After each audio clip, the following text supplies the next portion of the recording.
Clara Morrison's hands were blue when she pounded on the stranger's door. Behind her, 5 children huddled in a broken wagon, the youngest crying from hunger, the oldest trying not to.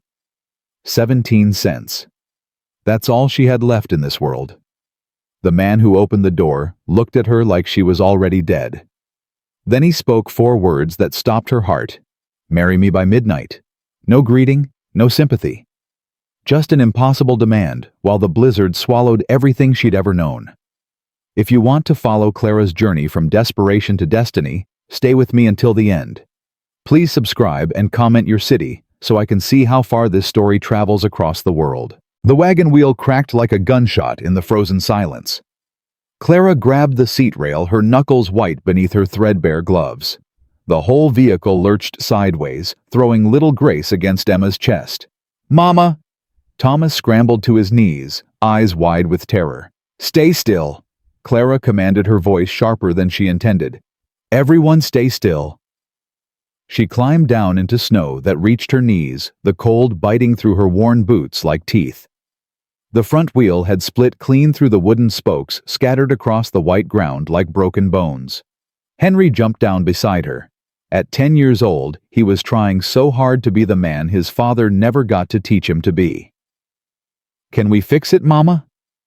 Clara stared at the ruined wheel.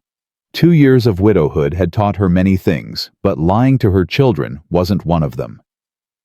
"No," she said quietly. "No, we can't." "Then what do we do?" She looked up at the sky. Gray clouds hung low and heavy, promising more snow.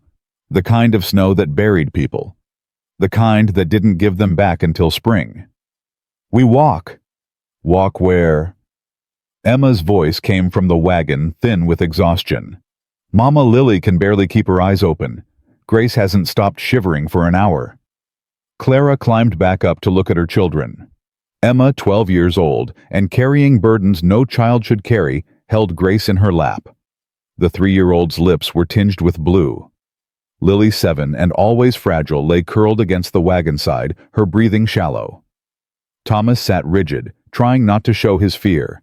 And Henry, her firstborn son, standing in the snow like a soldier awaiting orders. "The ranch can't be far," Clara said, though she had no idea if that was true. "The man in town said 8 miles north. We've come at least 6.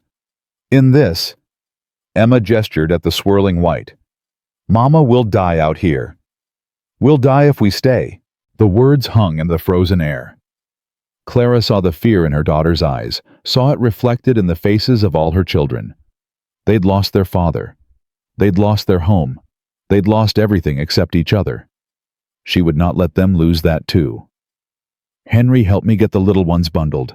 Emma grabbed the food sack and the blankets. "We take only what we can carry." "What about Pa's tools?" Henry's voice cracked. "We can't leave Pa's tools." Clara's heart clenched. William's carpentry tools. The only thing of value they had left. The only piece of him that remained. "We'll come back for them," she said, the lie tasting like ash. "When the storm passes." They wouldn't come back. She knew it. The children knew it. But sometimes lies were the only kindness left to give. It took 20 minutes to bundle the children and salvage what they could. Clara carried Grace on her hip, the child's face pressed into her neck. Emma held Lily's hand, half dragging the exhausted girl through the snow. Henry walked ahead, trying to break a path, while Thomas clung to Clara's coat like a shadow. The wind picked up. Clara had known cold before. Boston winters could be brutal. But this was different. This was a living thing, a hungry thing that wanted to swallow them whole. "Mama, I can't feel my feet," Thomas whimpered. "Keep walking, sweetheart. Just keep walking." "But Mama..." "Walk, Thomas." Her voice came out harsh, and she saw him flinch. Guilt stabbed through her chest, but she couldn't afford softness now. Softness would kill them. They walked. Minutes became an eternity. The world shrank to nothing but white sky, white ground, white air that burned their lungs with every breath. Clara lost track of direction, lost track of time, lost track of everything except the weight of Grace in her arms and the sound of her children's labored breathing. "Mama." Emma's voice was barely a whisper. "Mama, I see something." Clara looked up. Through the swirling snow, a shape emerged, dark against the white. A building, a house. "Thank God," she breathed. "Thank God." She pushed forward with renewed strength, her children stumbling behind her. The house grew clearer, a solid two-story structure, smoke rising from the chimney, a barn nearby, a fence half buried in snow. A ranch. Someone lived here, someone with a fire. Clara reached the porch and pounded on the door with her free hand. "Hello? Please, is anyone there?" Silence. She pounded again. "Please, I have children. We need help." The door swung open. The man who stood there was tall and broad-shouldered, his dark hair touched with gray at the temples. A scar ran from the corner of his left eye down to his cheekbone, pale against his weathered skin. His eyes, gray like the winter sky, swept over Clara and her children with an expression she couldn't read. "Please," Clara gasped. "Our wagon broke. My children are freezing. I'll pay, I'll work, I'll do anything." "How many?" His voice was low, flat. Not cruel, but not kind either. "What?" "Children. How many you got?" "5, 3 girls, 2 boys. Please, sir, my youngest isn't well." The man stepped aside. "Get in." Clara didn't hesitate. She pushed past him into warmth that hit her like a physical force. The children tumbled in after her, Emma half carrying Lily, Henry supporting Thomas. "By the fire," the man said. "All of you, now." They obeyed without question. Clara lowered Grace onto a worn sofa near the hearth, her hands shaking as she unwrapped the child's frozen blankets. Grace's eyes were closed, her breathing shallow. "She needs to warm up slow," the man said. He knelt beside Clara, his movements efficient as he began rubbing Grace's hands between his own. Too fast, and her heart could stop. Clara looked at him. "You know medicine?" "I know cold." Emma appeared with Lily, both girls shivering violently. Henry and Thomas stood near the fire, their young faces pale and frightened. "I'll make coffee," the man said, rising. "Hot food, too. Don't let them sleep yet. Keep them talking, keep them moving until they warm through." He disappeared into another room. Clara heard the clatter of pots, the pump of water. "Mama," Emma whispered. "Who is he?" "I don't know, baby." "Is he going to help us?" Clara looked around the room. Simple furniture well maintained, books on a shelf, a rifle mounted above the fireplace. No photographs, no decorations. A house that was clean but not lived in, not really. "I think so," she said. "I hope so." The man returned with cups of hot coffee, pressing one into Clara's frozen hands. He moved among her children with surprising gentleness, helping Henry remove his ice-crusted boots, wrapping Lily in a thick blanket from a chest near the wall. "Drink," he told Thomas, offering a cup of warm milk. Small sips. Thomas obeyed his eyes, never leaving the stranger's scarred face. When everyone was settled, the man finally looked at Clara directly. "Name's Josiah Blackwood," he said. "This is my ranch. What are you doing out in a blizzard with 5 young ones?" Clara set down her coffee cup, her hands still trembling. "I'm Clara Morrison, widow. We came west from Denver 3 days ago. I heard there was work housekeeper position at a ranch north of Silver Falls." "That's Harrington's place, 20 miles east of here." 20 miles. In the wrong direction. Clara closed her eyes. "The man in town. He said north." "Tom Wheeler. He's a drunk. Couldn't tell north from south on a clear day, much less in a storm." "We didn't know." Clara's voice broke. "We didn't know anyone. My husband died 2 years ago. Consumption. We've been trying to survive ever since." Josiah said nothing, just watched her with those unreadable gray eyes. "I can work," Clara pressed on. "I can cook, clean, keep accounts. I managed a boarding house back in Boston before we moved west. I'm strong. I'm capable. If you could just let us stay until the storm passes, I'll find a way to repay. The storm won't pass for 3 days, maybe more. Clara felt the blood drain from her face. 3 days. Worst blizzard in 20 years, they're saying. Josiah crossed his arms over his chest. Even after it clears, the roads will be impassable for a week. Your wagon's done. You've got no horse strong enough to pull through drifts this deep. Then we'll wait. We'll stay out of your way. I'll earn our keep, I promise. Mama. Emma's voice cut through. What's he saying? Are we trapped here? Clara looked at her daughter, at all her children watching her with the same desperate hope she felt crumbling in her own chest. We're safe here, she said carefully. Mr. Blackwood is being very kind. I'm not kind. Josiah's voice was flat, not angry but final. I'm not kind and I'm not charitable. I don't take in strays and I don't run a boarding house. Clara felt her chest tighten. Then, what, you'll turn us out into that? She pointed at the window where the snow was falling so thick you couldn't see the barn 20 feet away. I didn't say that. Then what are you saying, Mr. Blackwood? He was silent for a long moment. Clara watched his jaw work, watched something shift behind those cold gray eyes. I have a proposition, he said finally. One that solves your problem and mine. What kind of proposition? Josiah walked to the window, his back to her. When he spoke, his voice was quieter, rougher. My father built this ranch 50 years ago, worked himself half to death making it profitable. When he died, he left it to me with a condition I've spent 10 years ignoring. What condition? The ranch has to have a family living on it. A real family. Husband, wife, children. If I can't prove continuous family occupancy by the end of this year, the land reverts to the territorial government. He turned to face her. That deadline is in 3 months. Clara frowned. I don't understand. Why would your father? Because he hated me. The words were simple, brutal. He blamed me for my mother's death. She died birthing me. He never forgave me for surviving when she didn't. The room fell silent. Even the children seemed to hold their breath. He wanted me to fail, Josiah continued. Wanted me to spend my whole life building something only to lose it all because I couldn't do the one thing he never taught me how to do. A bitter smile twisted his scarred face. Find someone willing to put up with me. Clara's mouth had gone dry. Mr. Blackwood, what exactly are you proposing? He looked at her.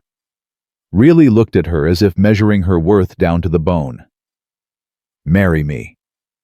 The words hit Clara like a slap. What? Marry me. Tonight before the storm makes it impossible to reach town. Reverend Stone keeps late hours. He'll perform the ceremony if I ask. You can't be serious. I'm always serious, Mrs. Morrison. It's one of my many flaws. Clara stood abruptly, nearly knocking over her coffee. You're asking me to marry a complete stranger. You were willing to work for a stranger. Live under a stranger's roof. Trust your children to a stranger's mercy. Josiah's voice was calm, reasonable. How is marriage any different? Marriage is, Clara sputtered. Marriage is sacred. It's a commitment before God. It's a legal contract, nothing more. I have children, Mr. Blackwood. I noticed. He glanced at her 5 young ones huddled together on his sofa. 5 of them. 3 girls, 2 boys. I was paying attention. And you think I would drag them into some sham marriage with a man I don't know? I think you'd do whatever it takes to keep them alive. Josiah stepped closer, his voice dropping. I've seen that look in your eyes, Mrs. Morrison. The look of a mother who's run out of options. You'd walk through fire for those children. You'd lie, cheat, steal. You'd sell your soul if it meant they'd survive another day. Clara's hands were shaking. You don't know anything about me. I know you're desperate. I know you're proud. I know you've got 17 cents in your pocket and nowhere to go. She flinched. He'd noticed her counting her coins earlier, her careful inventory of exactly how little she had left. I also know, Josiah continued, his voice softening just slightly, that you're braver than you think you are. You walked through a blizzard with 5 children rather than give up. That takes a certain kind of courage. Or a certain kind of stupidity. Sometimes they're the same thing. Clara turned away from him, her mind racing. This was madness. Complete madness. She couldn't marry a stranger. She couldn't bind herself to a man she'd known for less than an hour. But what choice did she have? She looked at her children. At Emma, who'd been carrying adult burdens since she was 10. At Henry, trying so hard to fill his father's shoes. At Lily, who needed medicine they couldn't afford. At Thomas, who still cried for his papa in his sleep. At Grace, so small and fragile. They needed shelter, food, safety. Things Clara couldn't give them on her own. What would this arrangement look like? She heard herself ask. Josiah let out a breath, and she realized he'd been holding it. You'd be my wife in name. You'd run the household, help with the books if you can cipher. I'd provide room, board, and wages, $20 a month for your personal use. And the other aspects of marriage. Separate rooms. I won't touch you unless you want me to, and I don't expect you ever will. His voice was matter-of-fact. I'm not looking for a wife, Mrs. Morrison. I'm looking for a solution. You happen to be one. And my children. They'd live here. Go to school in town when the weather permits. Be fed, clothed, educated. Josiah paused. They'd be safe. Safe. The word wrapped around Clara's heart and squeezed. What happens after 3 months? She asked. When your deadline is passed? Then we reassess. If you want to stay, you stay. If you want to leave, I'll give you enough money to start over somewhere else. Either way, you'll have options you don't have now. Clara closed her eyes. She thought of William, of the promises they'd made on their wedding day. Love, honor, cherish. Those words had meant something. This was different. This was survival. But William was dead. His promises couldn't keep her children warm. His love couldn't put food in their bellies. Mama. She turned. Emma was watching her, understanding dawning in her young eyes. What's he asking, Mama? Clara walked to her daughter, knelt before her. He's offering us a home, Emma. A place to stay through the winter. In exchange for what? Clara couldn't lie. Not to Emma. Not about this. In exchange for marrying him. Emma's face went pale. Marry him? But you don't know him. You don't love him. No, I don't. Then how can you? Because I love you. Clara took her daughter's hands. I love all of you. And if marrying a stranger means keeping you safe, keeping you fed, keeping you alive, then I'll do it. Without hesitation. Tears streamed down Emma's cheeks. Pa wouldn't want this. Pa wanted us to survive. Clara's voice cracked. He made me promise, Emma. On his deathbed, he made me promise to do whatever it took to keep our family together. This is what it takes. Henry stepped forward, his young face hard with anger. We don't need him, Mama. I can work. I can take care of us. You're 10 years old, Henry. I'm strong. Pa taught me carpentry. I can. You can't. Clara pulled him close, feeling his small body tremble with emotion.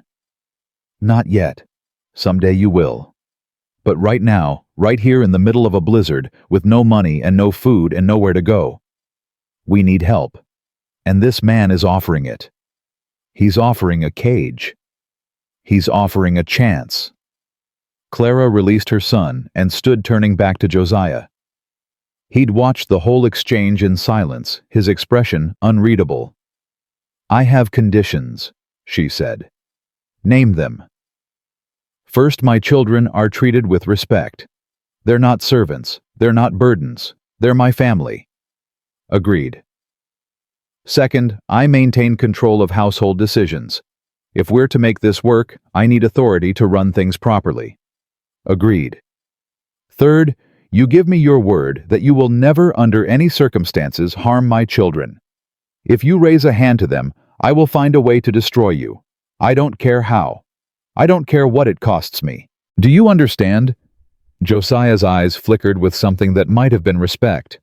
"I don't hurt children, Mrs. Morrison. Ever." "Then we understand each other." She extended her hand. He looked at it for a moment, then took it.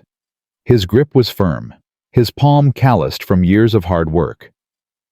"One more thing," Josiah said. "The ceremony needs to happen tonight. The storm's getting worse, and if we wait until morning, we won't make it to town. Tonight." Clara's stomach lurched. "But I know it's fast, but every hour we delay is an hour closer to being snowed in. Reverend Stone's only 3 miles east. If we leave now, we can make it and back before midnight." Clara looked at her children, at the warmth of the fire, the solid walls around them. "What about them? I can't leave them alone. I've got a ranch hand, old Ezekiel, lives in the bunkhouse. He can watch them for a few hours. He's good with young ones, raised 4 of his own before his wife passed." Clara hesitated, leaving her children with another stranger in a strange house while she went to marry a third stranger. Every instinct screamed against it, but her instincts had led her into a blizzard with a broken wagon. Perhaps it was time to try a different approach.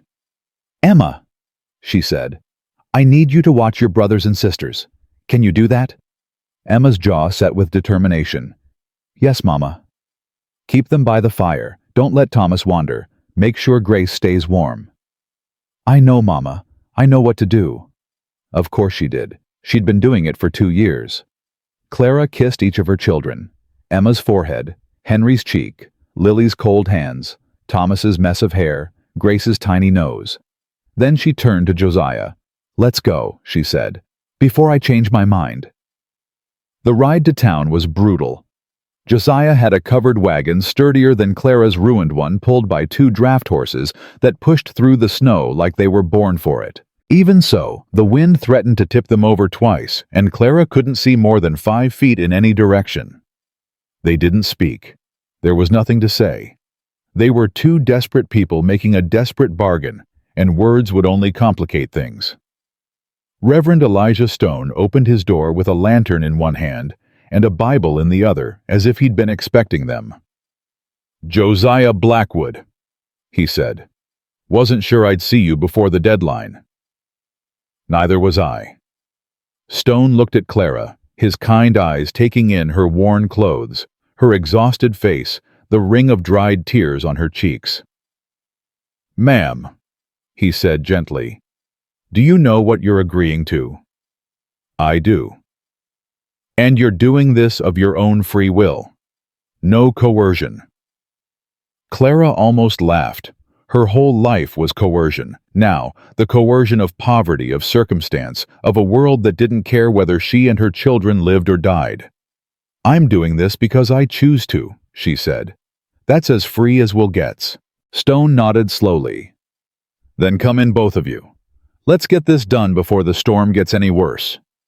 The ceremony was quick. A few words, a few prayers, the signing of a license that would change Clara's name from Morrison to Blackwood. Josiah produced a simple gold band from his pocket. "My mother's," he said quietly, and slid it onto Clara's finger. "You may kiss the bride," Stone said. They looked at each other. Josiah raised an eyebrow, a silent question. Clara shook her head slightly. Not yet, maybe not ever.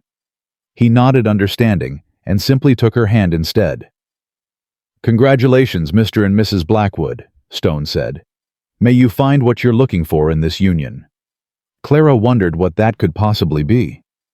The ride back was quieter, the storm beginning to settle into a steady snowfall rather than a howling fury. Clara sat beside her new husband, the word felt foreign on her tongue, and watched the white world pass by. "Why didn't you find someone else?" she asked suddenly. "You've had 10 years. Why wait until the last moment?" Josiah was silent for a long moment. "I tried. A few times." "What happened?" "They met me." Clara turned to look at him. His scarred face was hard closed off. But something in his voice spoke of old wounds, old rejections. The scar bothers them. The scar's just the outside. He flicked the reins, not meeting her eyes. I'm not an easy man, Mrs. Blackwood. I don't know how to make small talk. I don't know how to smile when I don't mean it. I say what I think, and what I think usually isn't what people want to hear. That sounds honest. Honest men die alone in Montana. A ghost of a smile touched his lips. My father was honest too. Look where it got him. They pulled up to the ranch as the clock in Reverend Stone's parlor had struck 11. Nearly midnight. Nearly the end of everything and the beginning of something new. The house was warm when they entered, the fire still burning bright. Old Ezekiel, a grizzled man with kind eyes, sat in a chair near the hearth, while Clara's children slept in a pile of blankets on the floor. All quiet, Ezekiel reported. Little one fussed for a bit, but the oldest sang her to sleep. Good girl, that one. Thank you. Clara said, her voice thick with emotion. Thank you for watching them. Ezekiel nodded and rose, tipping his hat to her. Ma'am, welcome to Blackwood Ranch. When he was gone, Clara stood looking at her sleeping children. Emma had curled protectively around Grace. Henry lay with his arm thrown over Thomas. Lily slept apart, her breathing easier now that she was warm. Her family. Safe. Fed. Sheltered. She'd married a stranger to make it happen. I'll show you to your room, Josiah said quietly. We can figure out the rest in the morning. Clara nodded, too exhausted for words. He led her upstairs to a room with a solid bed, clean sheets, and a window that looked out over snow-covered fields. It was simple but comfortable. More comfortable than anywhere she'd slept in months. My room's across the hall, Josiah said from the doorway. If you need anything, I know where to find you. He hesitated, as if wanting to say something more. Then he simply nodded and closed the door behind him. Clara sat on the edge of the bed, still wearing her coat, still wearing her new gold ring. She looked down at the band, watched it catch the lamplight. She was Clara Blackwood now, wife of a stranger, mistress of a ranch she'd never seen in daylight. Tomorrow she would figure out what that meant. Tonight she was simply grateful to be alive. She lay down on the bed without undressing, pulled the quilt over herself, and let the exhaustion finally take her. Her last thought before sleep claimed her was of her children, warm and safe downstairs. Whatever came next, that was enough. That was everything. For a moment she didn't know where she was. The bed was too soft. The room was too warm. The quilt smelled of cedar and something else. Something masculine that didn't belong to William. Then memory crashed back like a wave. The blizzard, the broken wagon, the stranger's door, the impossible proposal. She looked down at her left hand. The gold band caught the pale morning light streaming through the frost-covered window. She was married. Again. To a man whose face she could barely remember in the haze of last night's exhaustion. Clara pushed herself up, every muscle protesting. She'd slept in her clothes, too tired to care about propriety. Now she felt rumpled and dirty, and completely unprepared to face whatever waited downstairs. But her children were down there. And a stranger who was now legally her husband. She straightened her dress as best she could, pinned back her hair with trembling fingers, and opened the door. The smell of coffee hit her first. Then bacon. Then the sound of Thomas laughing, actually laughing for the first time in weeks. Clara descended the stairs slowly, her hand trailing along the rough wooden railing. The main room came into view, and she stopped on the bottom step, frozen by the scene before her. Josiah Blackwood stood at the stove, a spatula in one hand, while Grace, tiny, fragile Grace, sat on his shoulders, her small fingers tangled in his dark hair. Thomas was setting the table with exaggerated care, his tongue poking out in concentration. Even Emma looked almost relaxed, helping Lily into a chair near the fire. Only Henry stood apart, his arms crossed, his young face dark with suspicion. Josiah noticed Clara first. Something flickered in his gray eyes, surprise maybe, or self-consciousness at being caught in such a domestic moment. "Mama!" Grace spotted her and stretched out her arms. "Up, man, give me ride. I see that." Clara crossed to take her daughter, but Grace clung tighter to Josiah's hair. "No, stay up." "Grace, that's not polite." "She's fine." Josiah's voice was gruff, but he reached up to steady the child with one hand. "Keeps her out of trouble while I cook." "You cook?" "Someone had to. You were dead to the world, and I figured your young ones needed feeding." Clara felt heat rise to her cheeks. She'd slept while her children were awake and hungry, leaving them to the mercy of a stranger. What kind of mother did that? Don't. Josiah's voice was quiet, meant only for her. "You walked through a blizzard yesterday. You earned the rest. I should have been here. You're here now." He turned back to the stove. "Sit down. Breakfast is almost ready." Clara sat feeling off balance and strangely useless. She was accustomed to being in charge, to managing everything herself. Having someone else take control, even temporarily, felt like wearing shoes on the wrong feet. Emma slid into the chair beside her. "Are you all right, Mama?" "I'm fine, sweetheart." "You don't look fine. You look like you're about to cry." Clara blinked hard. "I'm just tired." "Liar." Emma's voice was gentle, not accusatory. "It's strange, isn't it? Being here? Being married to him." "Yes." Clara took her daughter's hand under the table. "But we'll figure it out. We always do." Josiah served breakfast with the same efficient movements Clara had noticed last night. Bacon, eggs, biscuits with honey. Simple fare, but more food than her children had seen in weeks. They fell on it like starving wolves' manners forgotten in the face of real hunger. Only Henry held back, picking at his plate with deliberate slowness. "Something wrong with the food?" Josiah asked. "No, sir." "Then eat. Your skin and bones." Henry's jaw tightened. "I ain't hungry." "Henry." Clara's voice carried a warning. "It's fine." Josiah settled into his own chair. Grace finally surrendered to Clara's lap. "Boy's got a right to be cautious.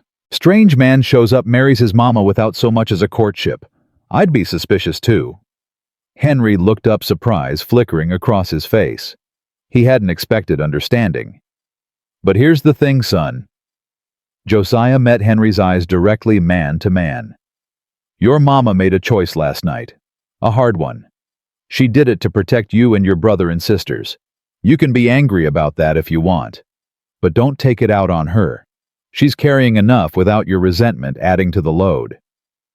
The silence that followed was thick enough to cut.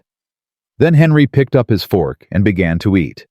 Clara let out a breath she hadn't realized she was holding. After breakfast, Josiah pushed back from the table. "Storms let up some. I need to check the livestock, see what damage the wind did to the fences." "I can help." Henry stood quickly. "I'm good with animals. Pa taught me, no." The word was flat final. Henry's face crumpled. "Storm's still dangerous." Josiah continued pulling on his heavy coat. "Drifts can swallow a boy your size without warning. You stay inside. Help your mama get settled." "But..." "I said no." Henry sat back down, his expression murderous. Josiah glanced at Clara. "I'll be back by midday. Old Ezekiel's in the bunkhouse if you need anything." Then he was gone, the door closing behind him with a solid thunk. "I hate him," Henry muttered. "No, you don't." Clara began clearing the dishes. "You don't know him well enough to hate him. He treats me like a baby. He's trying to keep you safe." "I don't need him to keep me safe. I kept us safe for 2 years after Pa died." Clara set down the plates, knelt before her son, took his angry face in her hands. "Henry William Morrison, look at me." He looked, his eyes bright with unshed tears.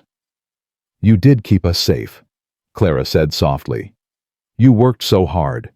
Carried burdens no 10-year-old should carry. Your father would be proud of you." "Then why'd you marry him? Why'd you let a stranger take over?" Because even heroes need help sometimes. Clara brushed the hair from his forehead. Asking for help isn't weakness, Henry. It's wisdom. Your father knew that. He married me because he knew he couldn't build a life alone. There's no shame in needing people. I don't need him. Maybe not, but I do. And your sisters do. Can you accept that? For their sake, if not for yours. Henry was silent for a long moment. Then slowly he nodded. Good boy. Clara kissed his forehead. Now help Emma with the dishes. I need to check on Lily. Lily had barely touched her breakfast. She sat by the fire, now wrapped in a blanket, her cheeks flushed with more than warmth. Clara pressed her hand to her daughter's forehead and felt her heart sink. Mama, I don't feel good. I know, sweetheart. I know. The fever had been coming for days. Clara had seen the signs, had prayed. It was just exhaustion from the journey. But prayers didn't cure illness. Prayers didn't bring down temperatures or clear congested lungs. Emma, bring me the bag I packed, the small one with the medicines. Emma brought the bag. Clara rummaged through it, finding the tiny bottle of willow bark tonic she'd rationed so carefully over the past months. Less than a quarter left. Enough for maybe 2 doses. She measured out a spoonful, coaxed Lily to swallow it. Is she gonna be okay, Mama? Thomas had appeared at her elbow, his small face pinched with worry.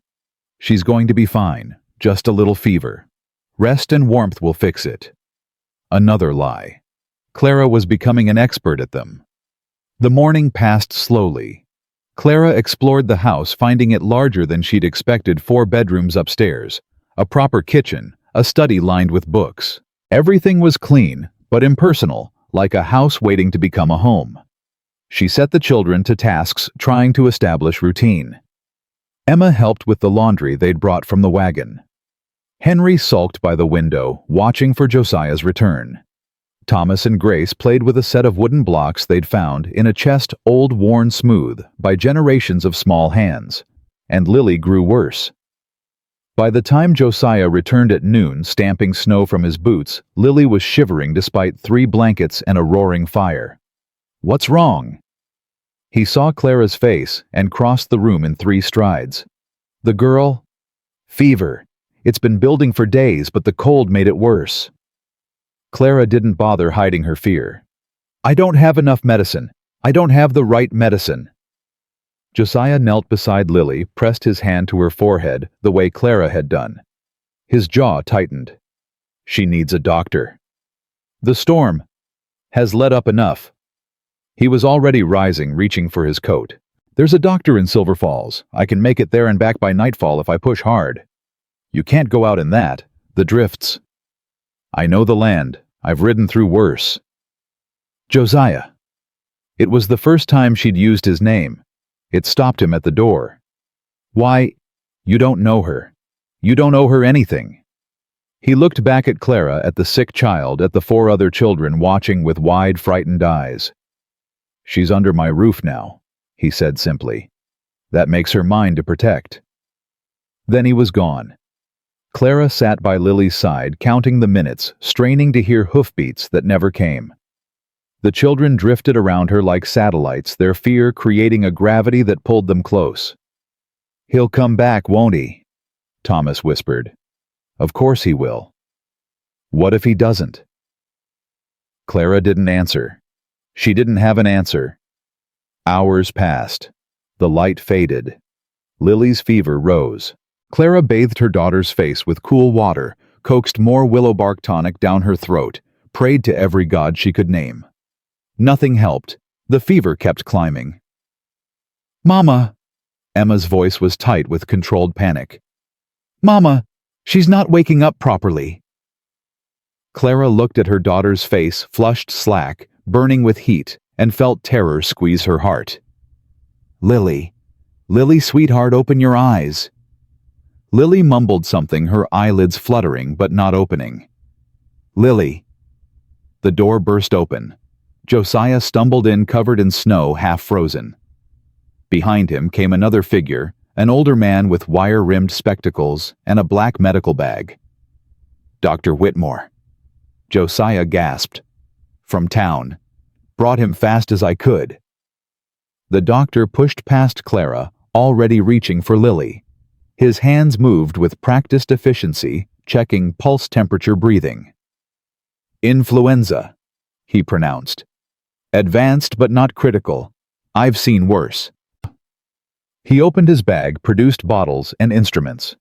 Clara watched in desperate hope as he worked administering medicines she couldn't name, wrapping Lily in compresses she didn't understand.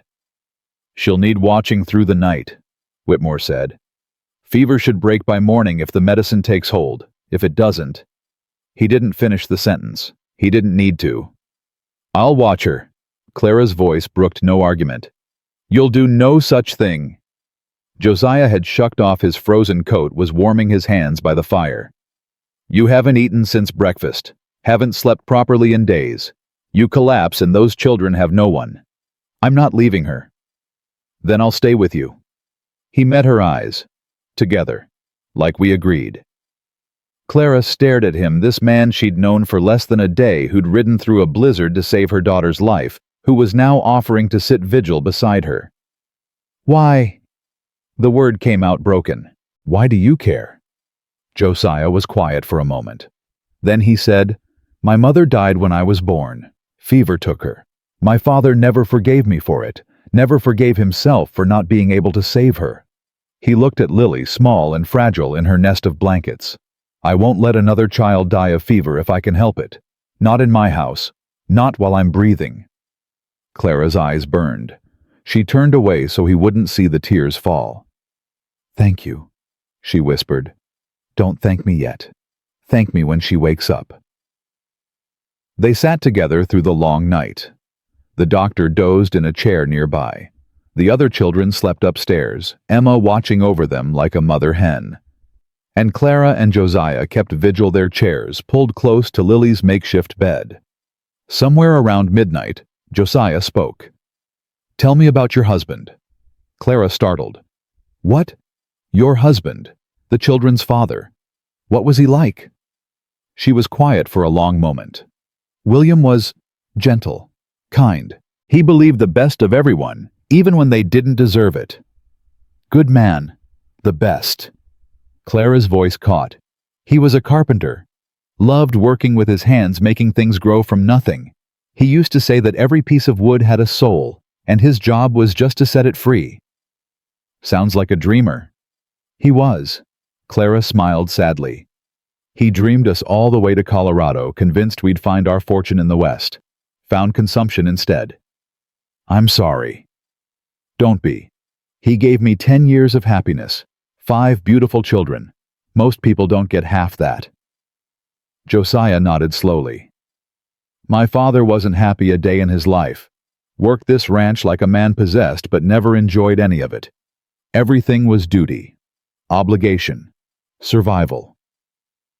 Is that what you learned from him? That's all he taught me. Josiah's voice was bitter.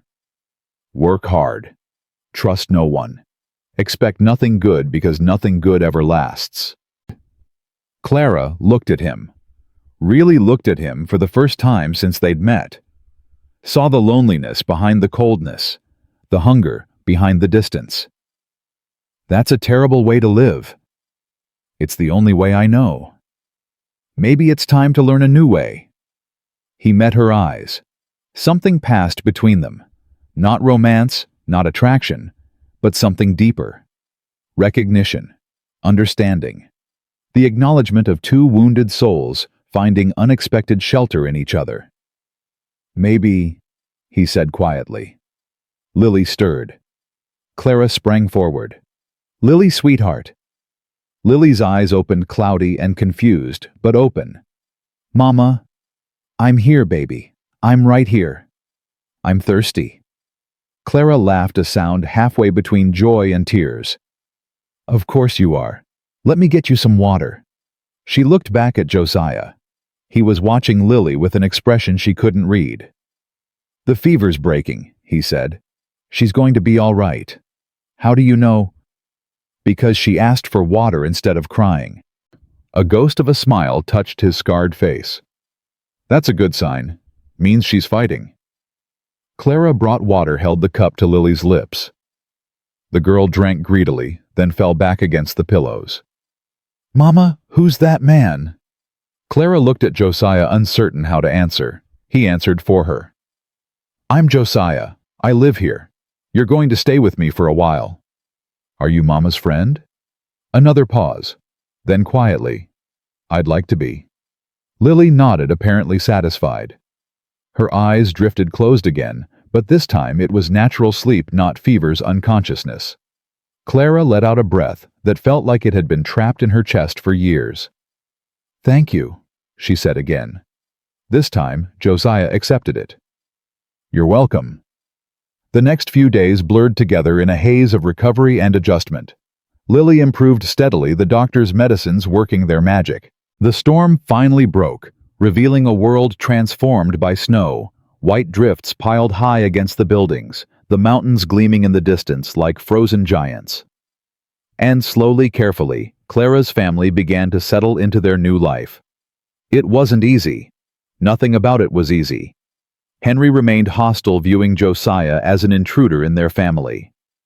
Every attempt the man made to connect was met with sullen silence or outright defiance. I asked him to help me mend a fence, Josiah told Clara one evening, frustration evident in his voice. He looked at me like I'd asked him to commit murder. He's protective of his role. After William died, he appointed himself the man of the family. He doesn't know how to share that. I'm not trying to replace his father. He doesn't know that. All he sees is a stranger who married his mother. Josiah rubbed his face wearily. What am I supposed to do? Be patient. Give him time. Time's the one thing I don't have much of. But Emma surprised them all.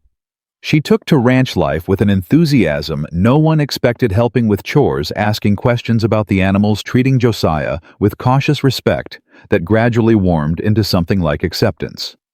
He's not bad, Mama, she said one night while helping Clara prepare dinner. He's just sad. You can see it in his eyes. You're too observant for your own good. Someone has to be. Emma smiled slightly. Thomas likes him. Grace adores him. Even Lily's coming around since he saved her life. And Henry? Emma's smile faded. Henry wants to be the hero. He doesn't understand that letting someone else help doesn't make him less important. Clara marveled at her daughter's wisdom. 12 years old and already wiser than most adults. Thomas predictably turned every interaction into an adventure. Josiah discovered the boy in the barn one morning, attempting to climb into a horse stall. What in blazes do you think you're doing?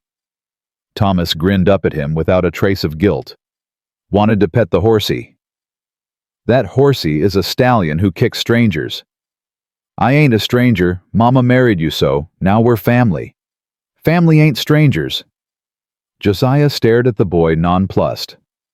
Then slowly he lifted Thomas out of harm's way and set him on a hay bale. You want to meet the horses proper, I'll introduce you. But you follow my rules, understand? Yes, sir. Don't call me sir. Makes me feel old. What should I call you? Josiah hesitated. Joe. You can call me Joe. Thomas beamed. Okay, Joe. Clara heard about this exchange later from Thomas himself, who couldn't stop talking about the horses, the barn, the way Joe had let him feed an apple to the gentlest mare. He's not scary, Mama. He just looks scary. Inside he's soft like bread.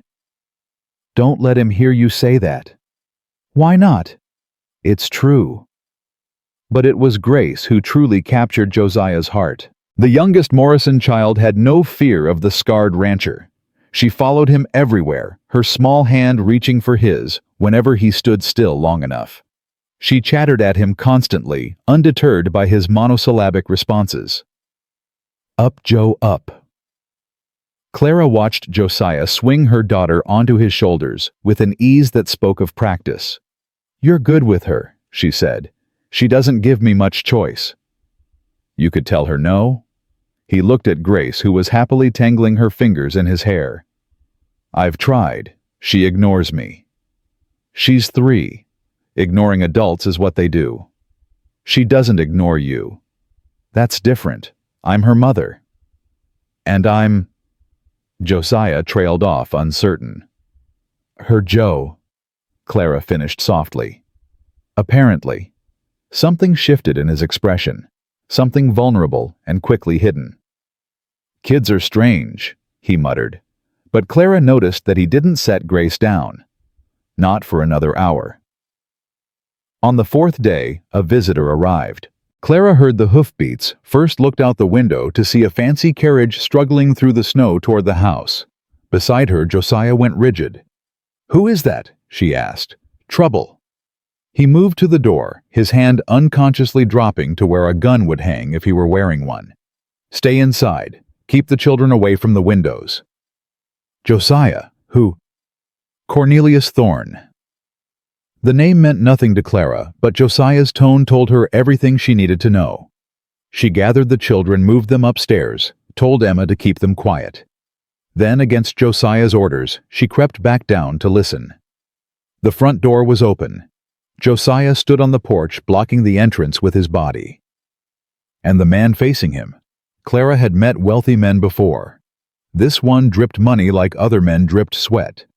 Fine wool coat, polished boots, a hat that probably cost more than her family had earned in the past year. He was older, gray at the temples, with a smile that didn't reach his cold blue eyes. Blackwood.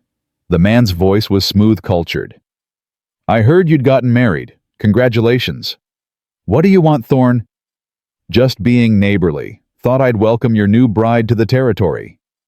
Those blue eyes scanned the house, the property, everything. "Quite a turnaround.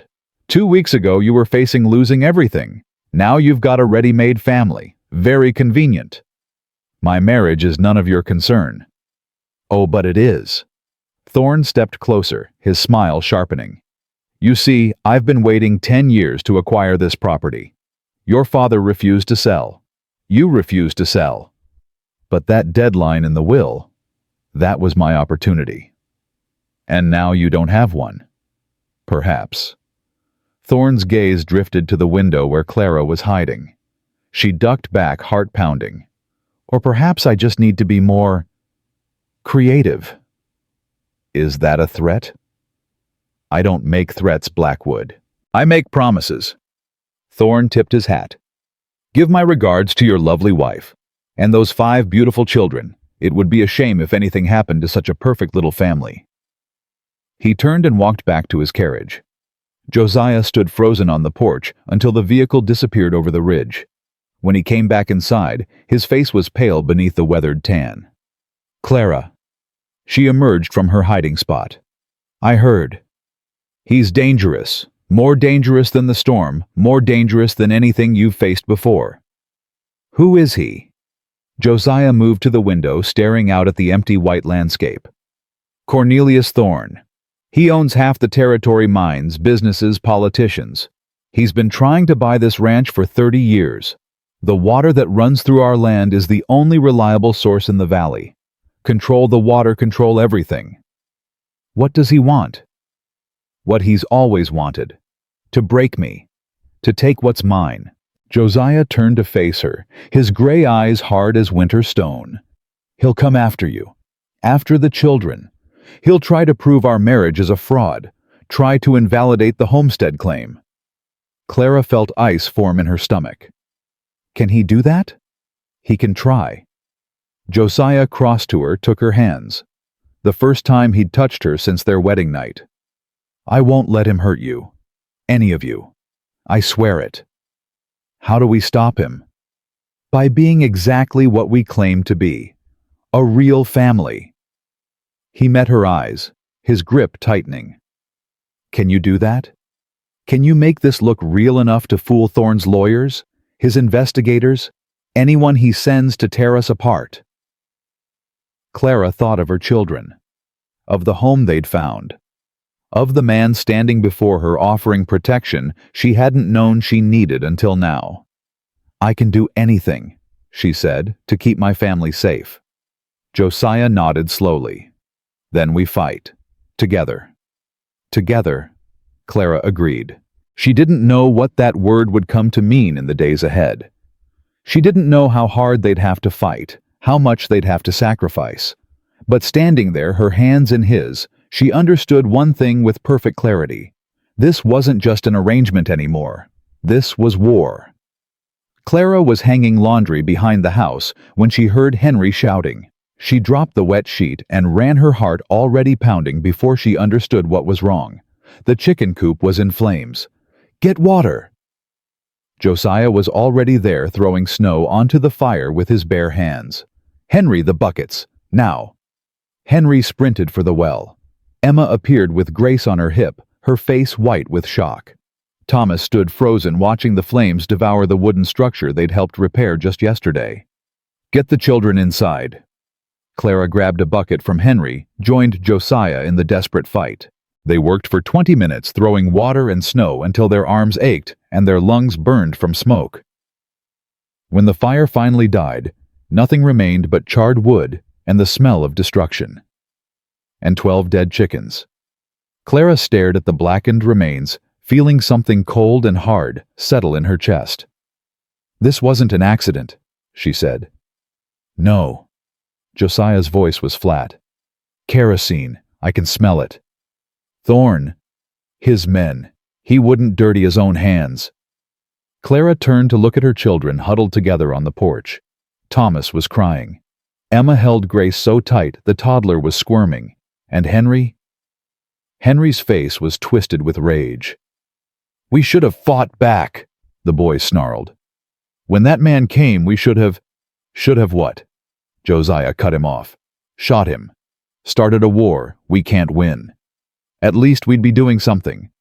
We are doing something. We're surviving." Josiah knelt before Henry, meeting the boy's angry eyes.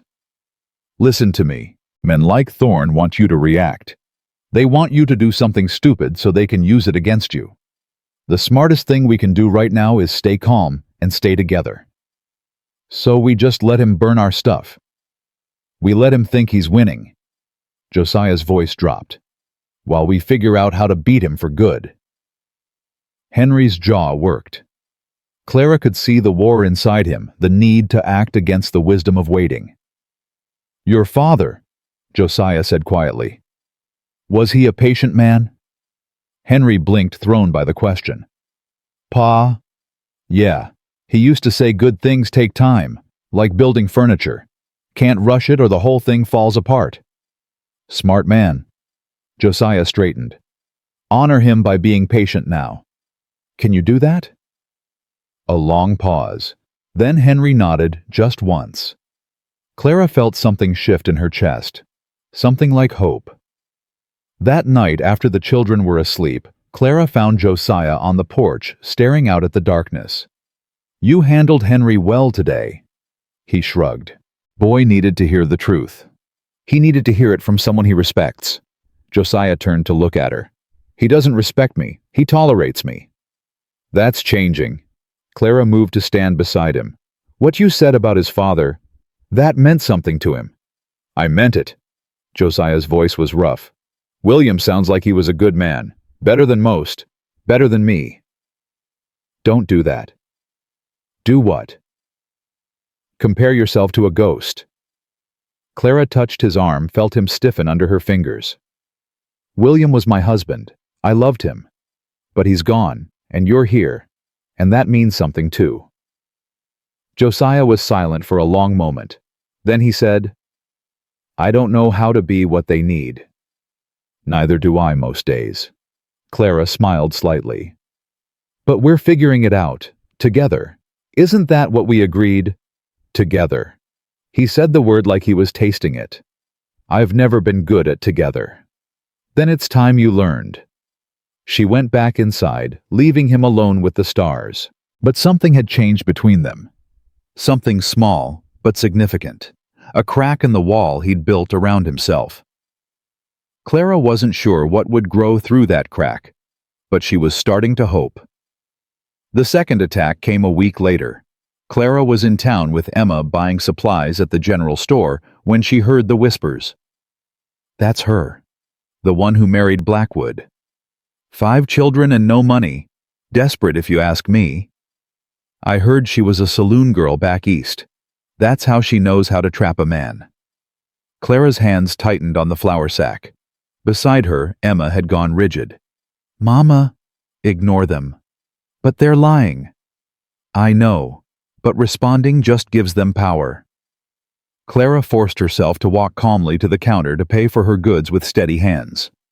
We don't owe anyone explanations. The shopkeeper, a thin woman with mean eyes, took Clara's money without a word.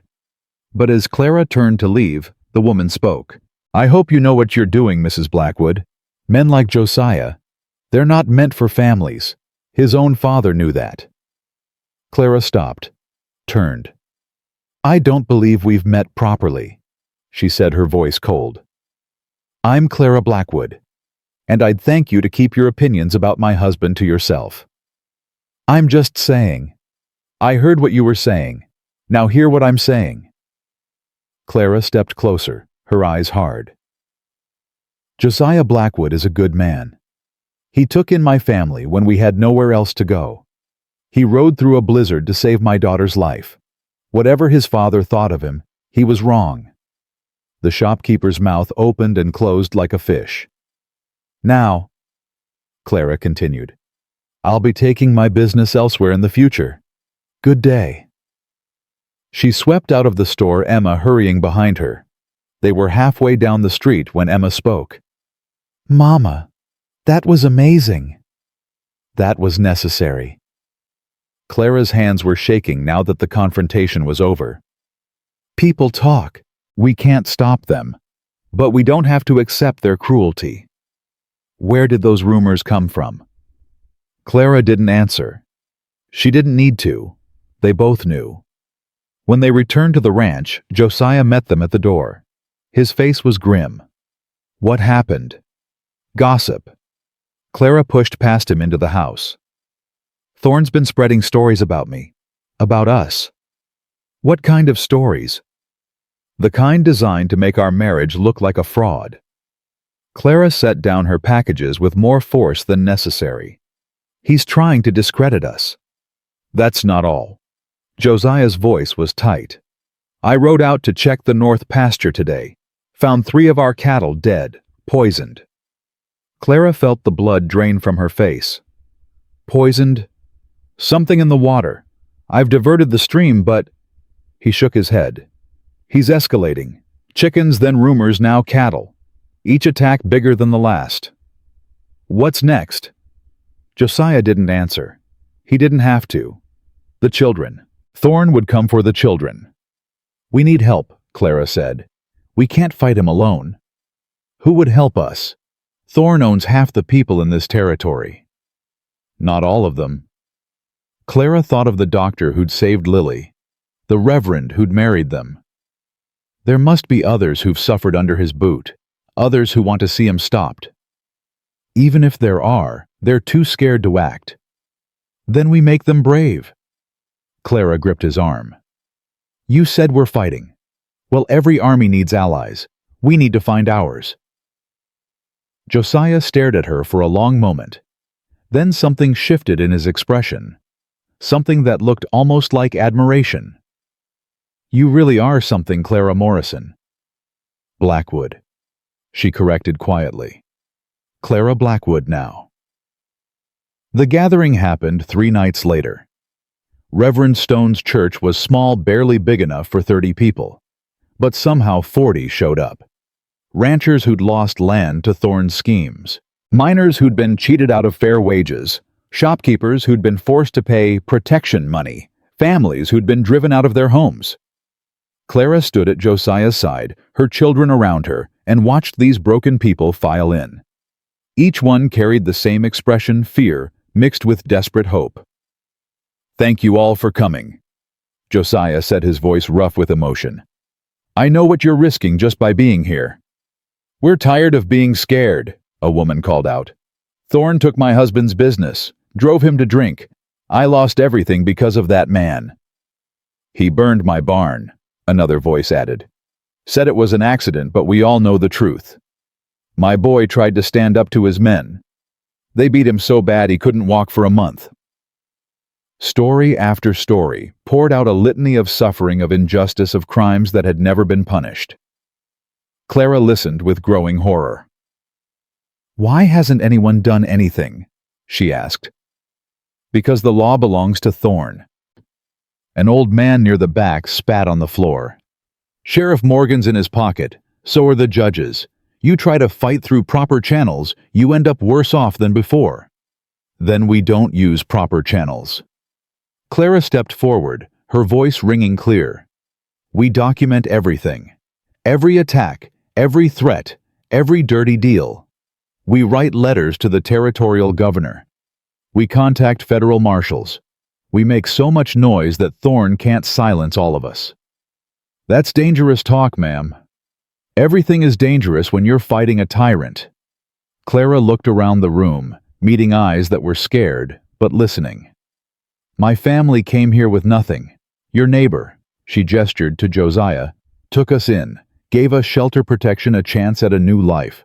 Thorn wants to take that away, not just from us, but from all of you."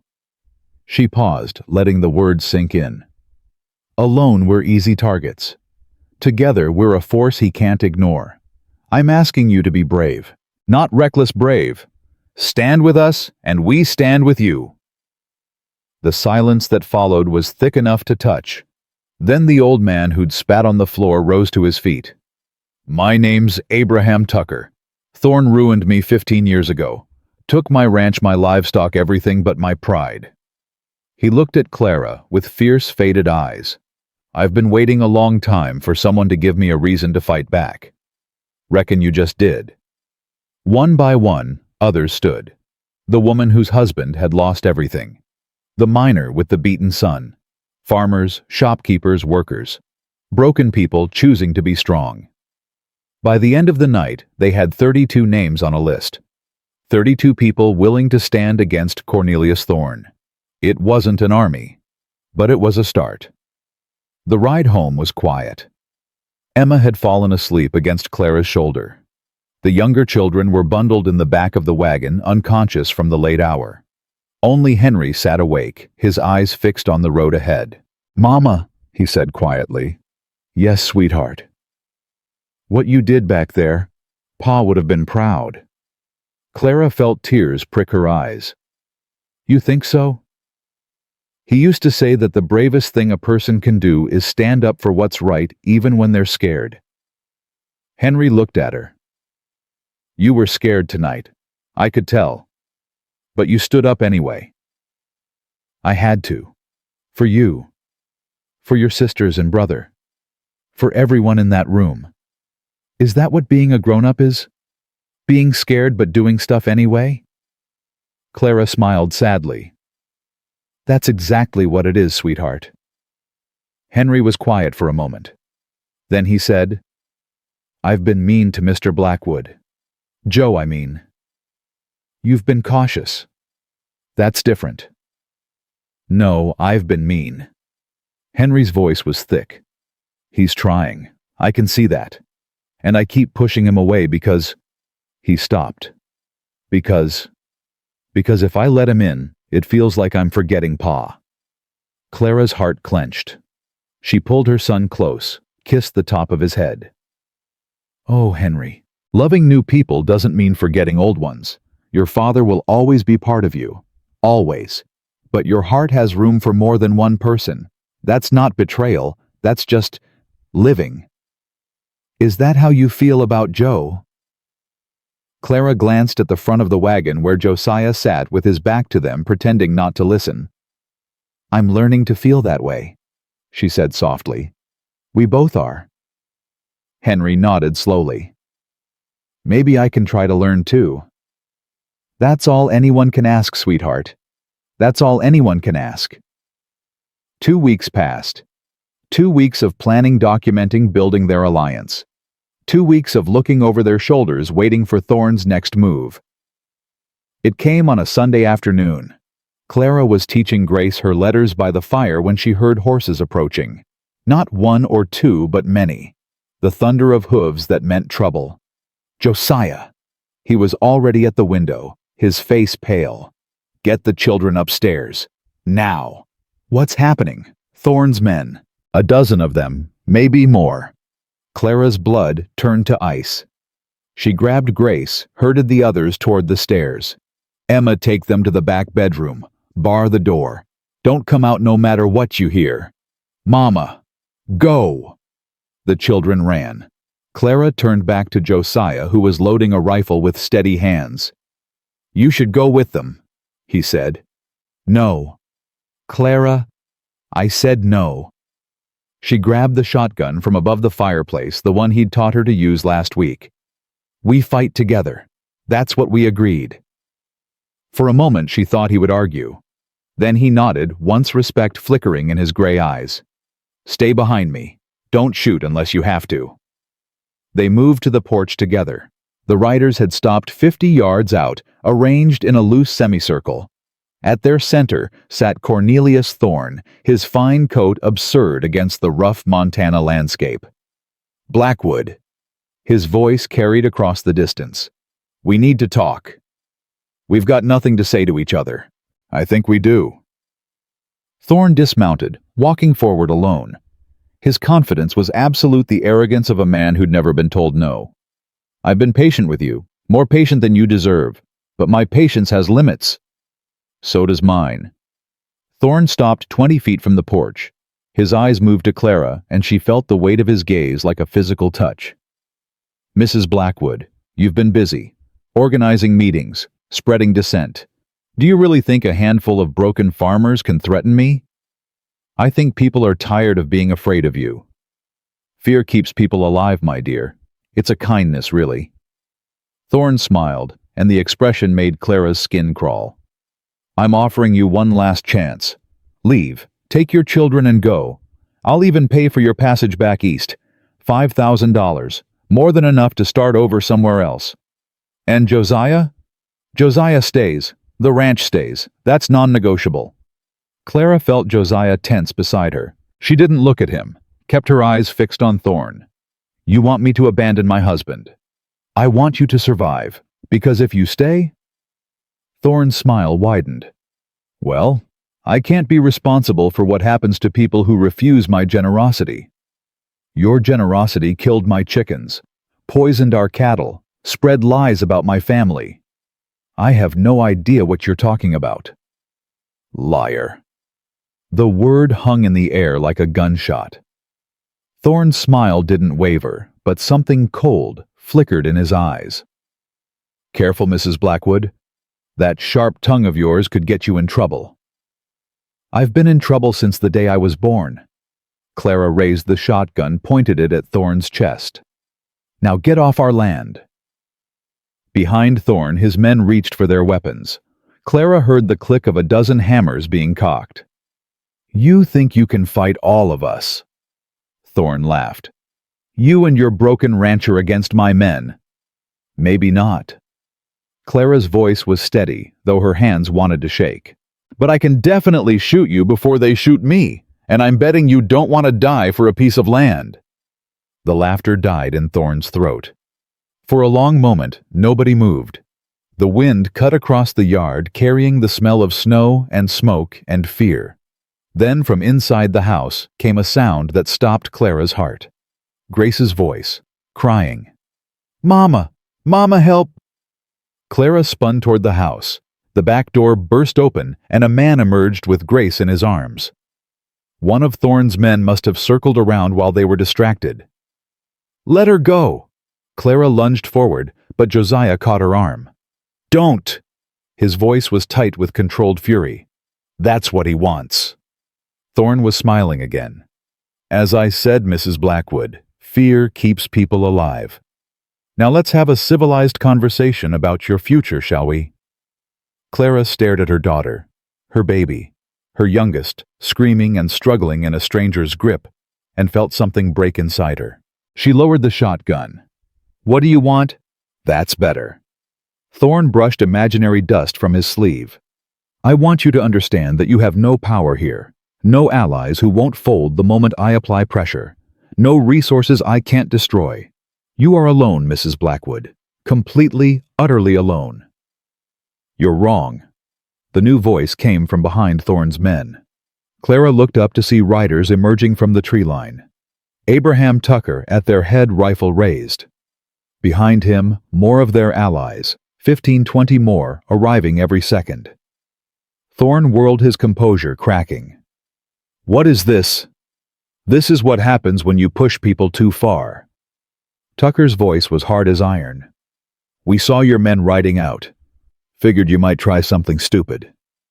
You're making a terrible mistake." "No, Thorne. You made the mistake." Tucker rode forward until his horse was nose to nose with Thorne's. "You've been telling us for years that we're alone, that nobody would stand with us if we fought back. Turns out you were lying about that too." Thorne's face had gone gray. For the first time, Clara saw fear flicker in those cold blue eyes. "Release the child," Tucker ordered. "Now." The man holding Grace looked at Thorne for instruction. Thorne hesitated.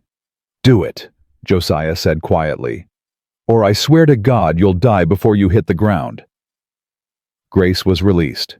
She ran to Clara sobbing, and Clara caught her up in arms that wouldn't stop trembling. "This isn't over," Thorne said, his voice shaking with rage. "You think numbers matter? I own judges. I own politicians. I can crush all of you." "Maybe," Tucker cut him off. "But today you ride out of here with nothing, and tomorrow we write letters. Every territorial official, every federal marshal, every newspaper editor in the territory. By next week everyone will know exactly who Cornelius Thorne really is. You wouldn't dare. Watch us." For a long moment, Thorne stood frozen. Clara could see him calculating, weighing options, looking for an angle, finding none. "Mount up," he finally snarled at his men. "We're leaving." They rode out in silence, the thunder of hooves gradually fading. Clara watched them go. Grace still sobbing against her shoulder, her whole body trembling with leftover terror. Then Josiah's arms came around them both, and she let herself sag against his strength. "It's over," he said quietly. "Is it? For today?" He pulled back, looked into her eyes. "You were incredible. I was terrified. That's what makes it incredible." Clara laughed, a sound halfway between relief and hysteria. Around them their allies were dismounting, gathering, their faces bright with victory. They'd won this battle. But as Clara looked toward the horizon where Thorne had disappeared, she knew the war wasn't over. Not yet. Not by a long shot. It came sooner than she expected. 3 days later, Emma didn't come home from school. Clara had sent all 5 children to the small schoolhouse in Silver Falls, believing they'd be safe in town, surrounded by witnesses. Henry rode the old mare, the younger children sharing the wagon seat. Emma always walked the last half-mile alone, collecting wildflowers for the kitchen table. But that afternoon only 4 children came through the door. "Where's Emma?" Clara asked, her voice sharper than she intended. Henry's face was ashen. "She wasn't at the schoolhouse when we left. Teacher said she went home early. Headache." "She didn't come home early." The words hung in the air like smoke. Clara was already running before her mind caught up with her body. She burst out the door, nearly colliding with Josiah, who was returning from the barn. "What's wrong?" "Emma. She's missing." Josiah's face went hard as stone. "How long?" "Hours. Maybe since midday. Henry says she left school early, but she never arrived here." Thorne.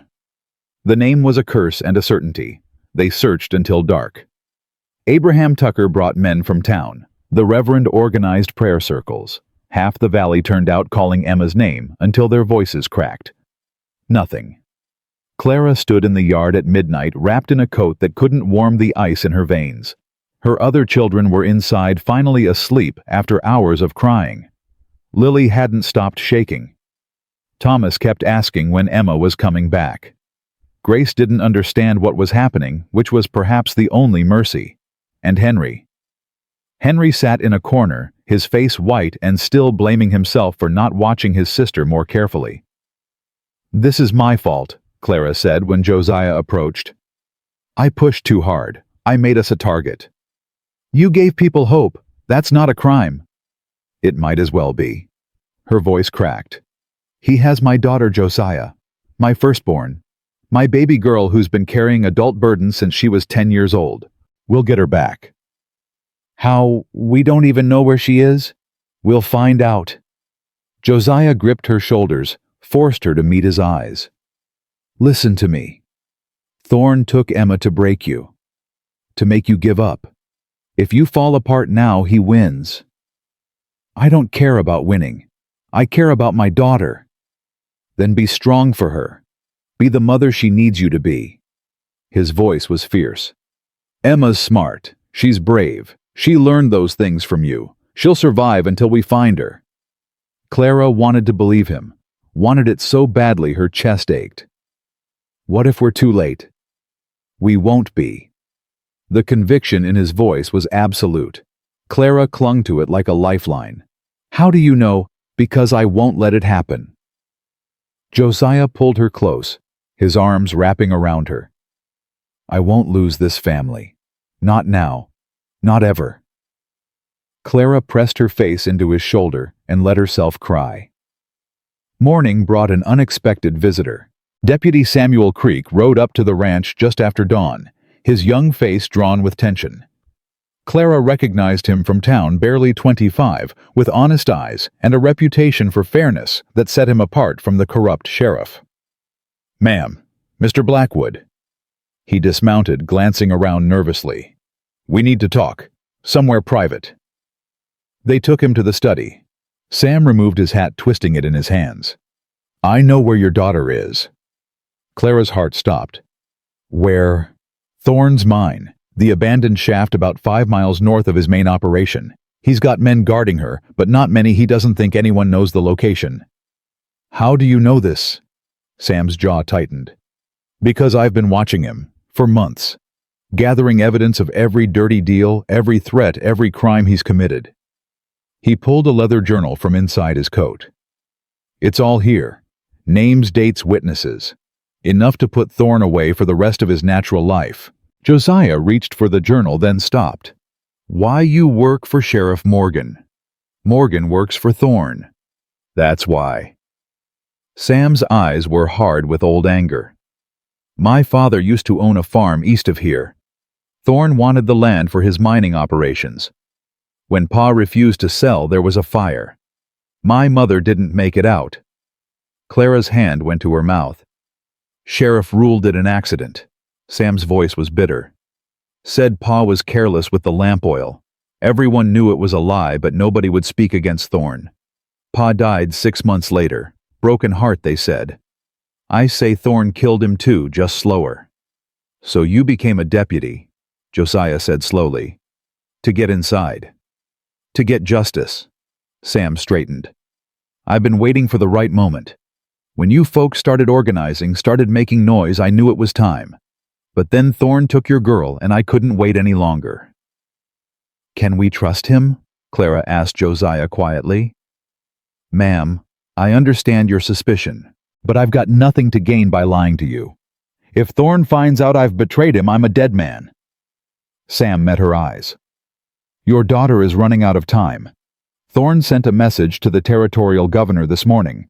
He's claiming she was kidnapped by bandits, that he's generously offering a reward for her safe return.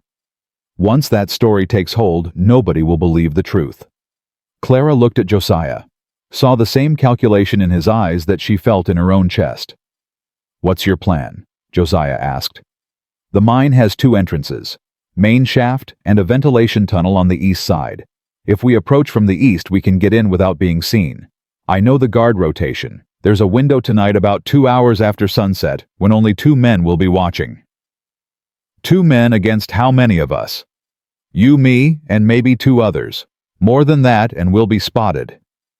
Sam looked between them. This isn't an army operation. It's a rescue. We get in, get the girl, get out before Thorn even knows we're there. And if something goes wrong, then we improvise. Sam's expression was grim. But I won't lie to you, this is dangerous. There's a chance we don't all come back. Clara stepped forward. I'm going. Both men turned to stare at her. Absolutely not, Josiah said. She's my daughter. And these are my enemies. I won't risk losing you too. You don't get to make that choice for me. Clara's voice was steel. I've followed your lead since the day I arrived. I've trusted you when I had no reason to trust anyone. But this is Emma, my child. I will not sit here waiting while someone else decides her fate. Clara, I'm going Josiah, with your blessing or without it. They stared at each other for a long moment. Clara saw the fear in his eyes, not fear of Thorn, but fear of losing her. And beneath that something deeper, something that looked like love. Then we go together, he said finally. Like we agreed. Clara nodded. Like we agreed. They spent the day preparing. Abraham Tucker would stay at the ranch with the children armed and watchful. Reverend Stone rode to the nearest federal outpost to request help, a long shot, but worth trying. Clara said goodbye to her children one by one. Thomas clung to her legs, crying. Don't go, Mama. Don't leave us too. I'm coming back, sweetheart, and I'm bringing Emma with me. Promise? Promise. Lily was quieter, her eyes too old for her 7 years. Be careful, Mama. Always. Grace didn't understand, but she kissed Clara's cheek and patted her hair like she was the mother and Clara the child. Don't be sad, Mama. It'll be okay. And Henry, her firstborn son, standing rigid by the door, trying so hard to be brave. I should be going with you. You have a more important job. Clara cupped his face in her hands. Protect your brother and sisters. That's what a man does, Henry. He takes care of his family. But, you're the man of the house while I'm gone. Can I count on you? Henry's throat worked. Then he nodded once. That's my boy. She hugged him tight, breathing in the scent of hay and soap and childhood. When she pulled back, his eyes were wet, but he didn't let the tears fall. He was so much like his father, so much like the man William had been teaching him to become. I love you, Clara said. All of you. Never forget that. Then she walked out the door and didn't look back. The ride to the mine took 3 hours. Clara, Josiah, Sam, and Abraham Tucker's son James, a young man with steady hands and a score to settle with Thorn after his father's ranch was burned. They moved in silence, following trails that Sam knew from his years of surveillance. The cold was bitter. Clara's hands went numb inside her gloves, and her breath turned to ice crystals in the air. But she didn't complain, didn't speak. Just kept her eyes on Josiah's back and thought about Emma. Emma, who'd been the first to hold each of her siblings when they were born. Emma, who'd sung lullabies to Grace when Clara was too exhausted to stand. Emma, who'd become a mother herself at 10 years old, sacrificing her childhood to help her family survive. If anything happened to her, Clara pushed the thought away. She couldn't afford doubt. Not tonight. They reached the mine as the moon rose, a cold white eye staring down from a cloudless sky. Sam led them to a rocky outcropping overlooking the east entrance, a dark hole in the hillside barely visible against the snow. 2 guards, Sam whispered. See them? Clara squinted. 2 figures huddled around a small fire, their backs to the entrance. How do we get past them? We don't. Sam pulled a bottle from his saddlebag. Whiskey laced with laudanum. I'll approach alone, say I'm making rounds. They know me. They'll drink. And if they don't, then we do this the hard way. Sam crept down the slope while the others watched. Clara's heart hammered against her ribs. One wrong move, one suspicious glance, and the whole plan fell apart. But Sam played his part perfectly. The guards welcomed him with rough laughter, passed the bottle around. Within 15 minutes, both men were slumped against the rocks unconscious. Sam waved them forward. The mine tunnel was dark as a grave. Clara could see nothing beyond the small circle of light from Josiah's lantern. The walls pressed close, wet stone dripping with condensation that ran down her neck like cold fingers. They moved in single file, Sam leading the way. The tunnel twisted and turned, descending deeper into the earth. Clara lost all sense of direction, all awareness of anything beyond the sound of her own breathing and the steady rhythm of footsteps ahead. After what felt like hours, Sam held up a hand. She's just ahead. There's a chamber where they're keeping her. How many guards? Should be one. Thorne's overconfident he didn't expect anyone to find this place. Josiah drew his pistol. Let me go first. No. Clara stepped forward. Let me. Clara. She's terrified. If she sees a man with a gun coming at her, she'll scream. If she sees me... Clara took the lantern from Josiah's hand. Just be ready. She walked forward alone. The chamber opened before her, a small cave carved from the rock, lit by a single oil lamp. A man sat in a wooden chair near the entrance, his rifle across his lap, his head nodding with sleep. And in the corner, bound to a support beam, was Emma. Clara's daughter looked up as the light fell on her face. Her eyes widened first with fear, then with recognition, then with desperate, overwhelming relief. Mama! The whisper carried across the chamber. The guard stirred. Clara moved without thinking. She swung the lantern hard, catching the guard across the temple. He went down with a grunt, his rifle clattering to the stone floor. Then, she was running, falling to her knees beside Emma, tearing at the ropes that bound her daughter's wrists. Mama! Oh God! Mama! I knew you'd come! I knew... Shh, baby, shh! I'm here! You're safe now! The ropes fell away. Emma threw herself into Clara's arms, sobbing against her shoulder. She was thin, trembling, her dress torn and dirty. But she was alive. She was whole. Can you walk? Clara asked. I think so. Mama, there are more of them. Mr. Thorne said he was coming tonight to Mrs. Blackwood. The voice came from the tunnel behind them. Clara spun, pushing Emma behind her. Cornelius Thorne stood at the chamber entrance, a pistol in his hand. Behind him were 4 of his men, their weapons drawn. I must admit, Thorne said, I'm impressed. I didn't think you'd actually find her. Let us go, Thorne. You've lost. Lost. He laughed, the sound echoing off the stone walls. I haven't lost anything. You've just delivered yourself into my hands. A mother killed trying to rescue her kidnapped daughter. It's tragic, really. The kind of story that makes people shake their heads and forget about asking inconvenient questions. Clara felt Emma's fingers dig into her arm, felt the terror radiating from her daughter's body. The deputy is outside, Clara said. He has evidence of everything you've done.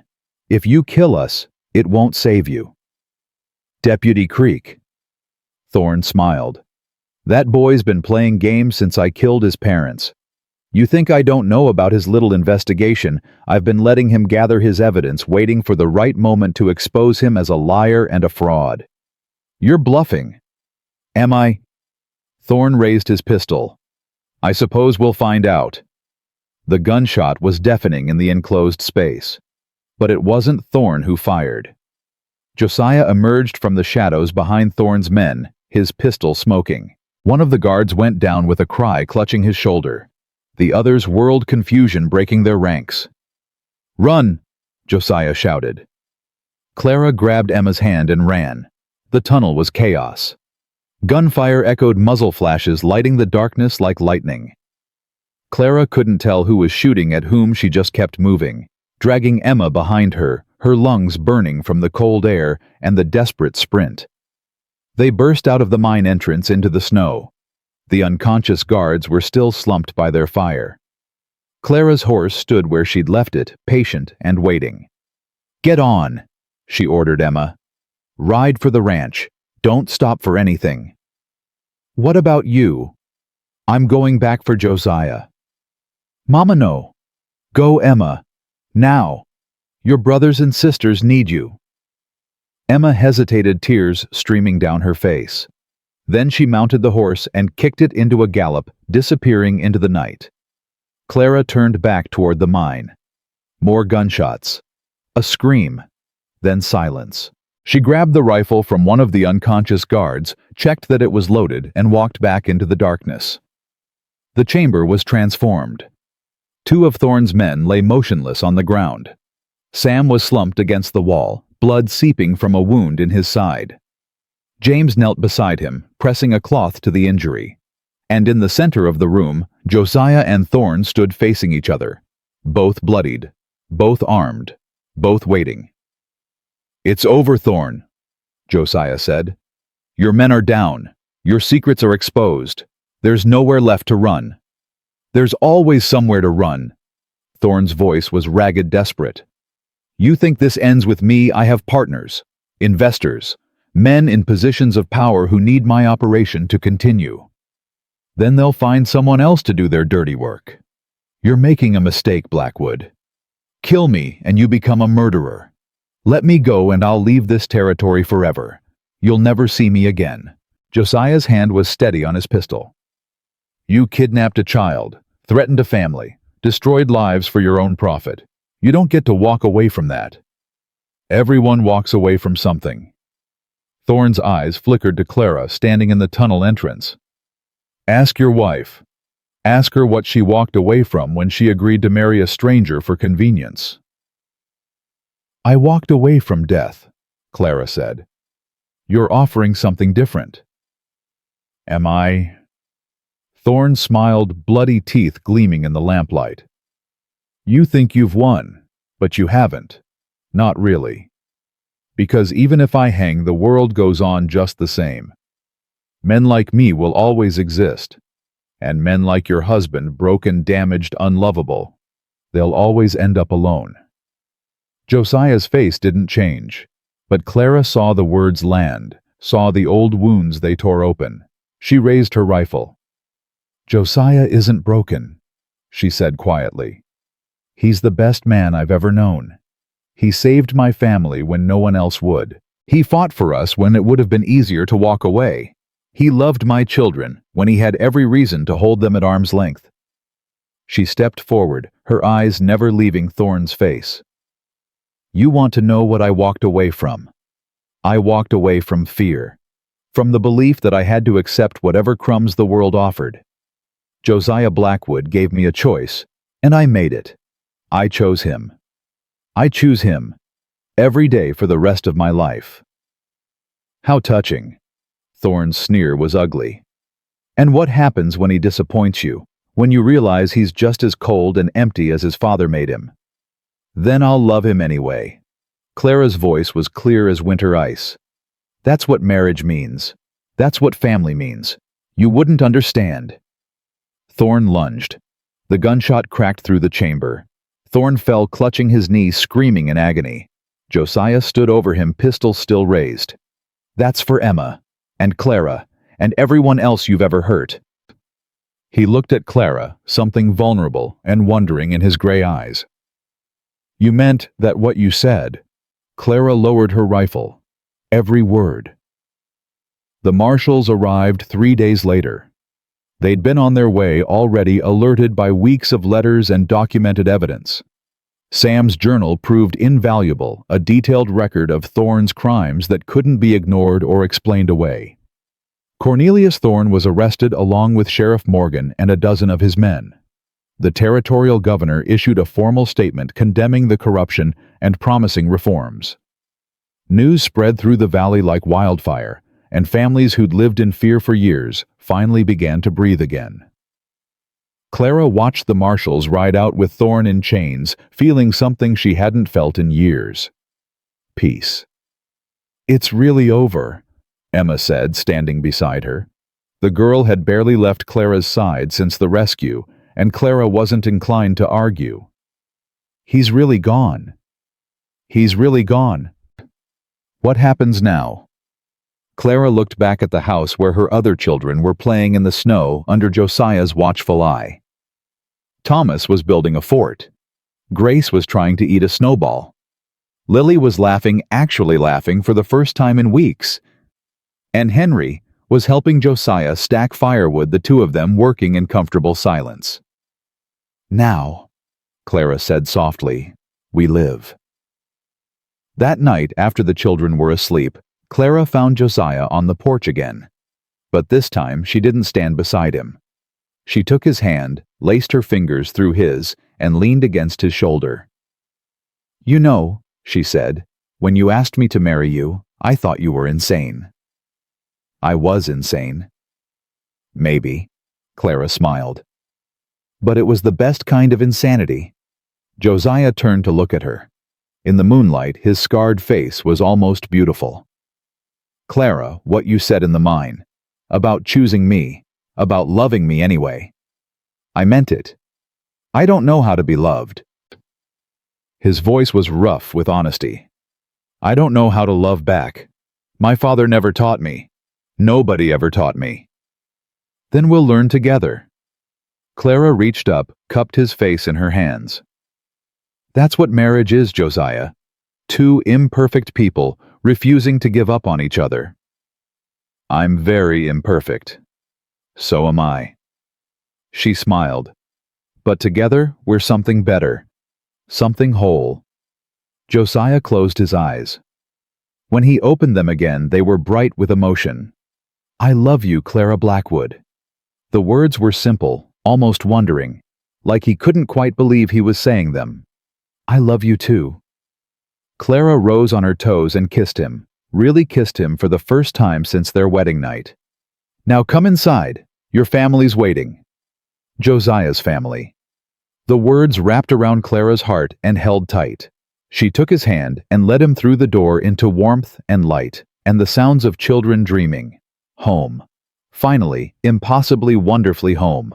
The weeks following Thorne's arrest transformed the valley in ways Clara never could have imagined.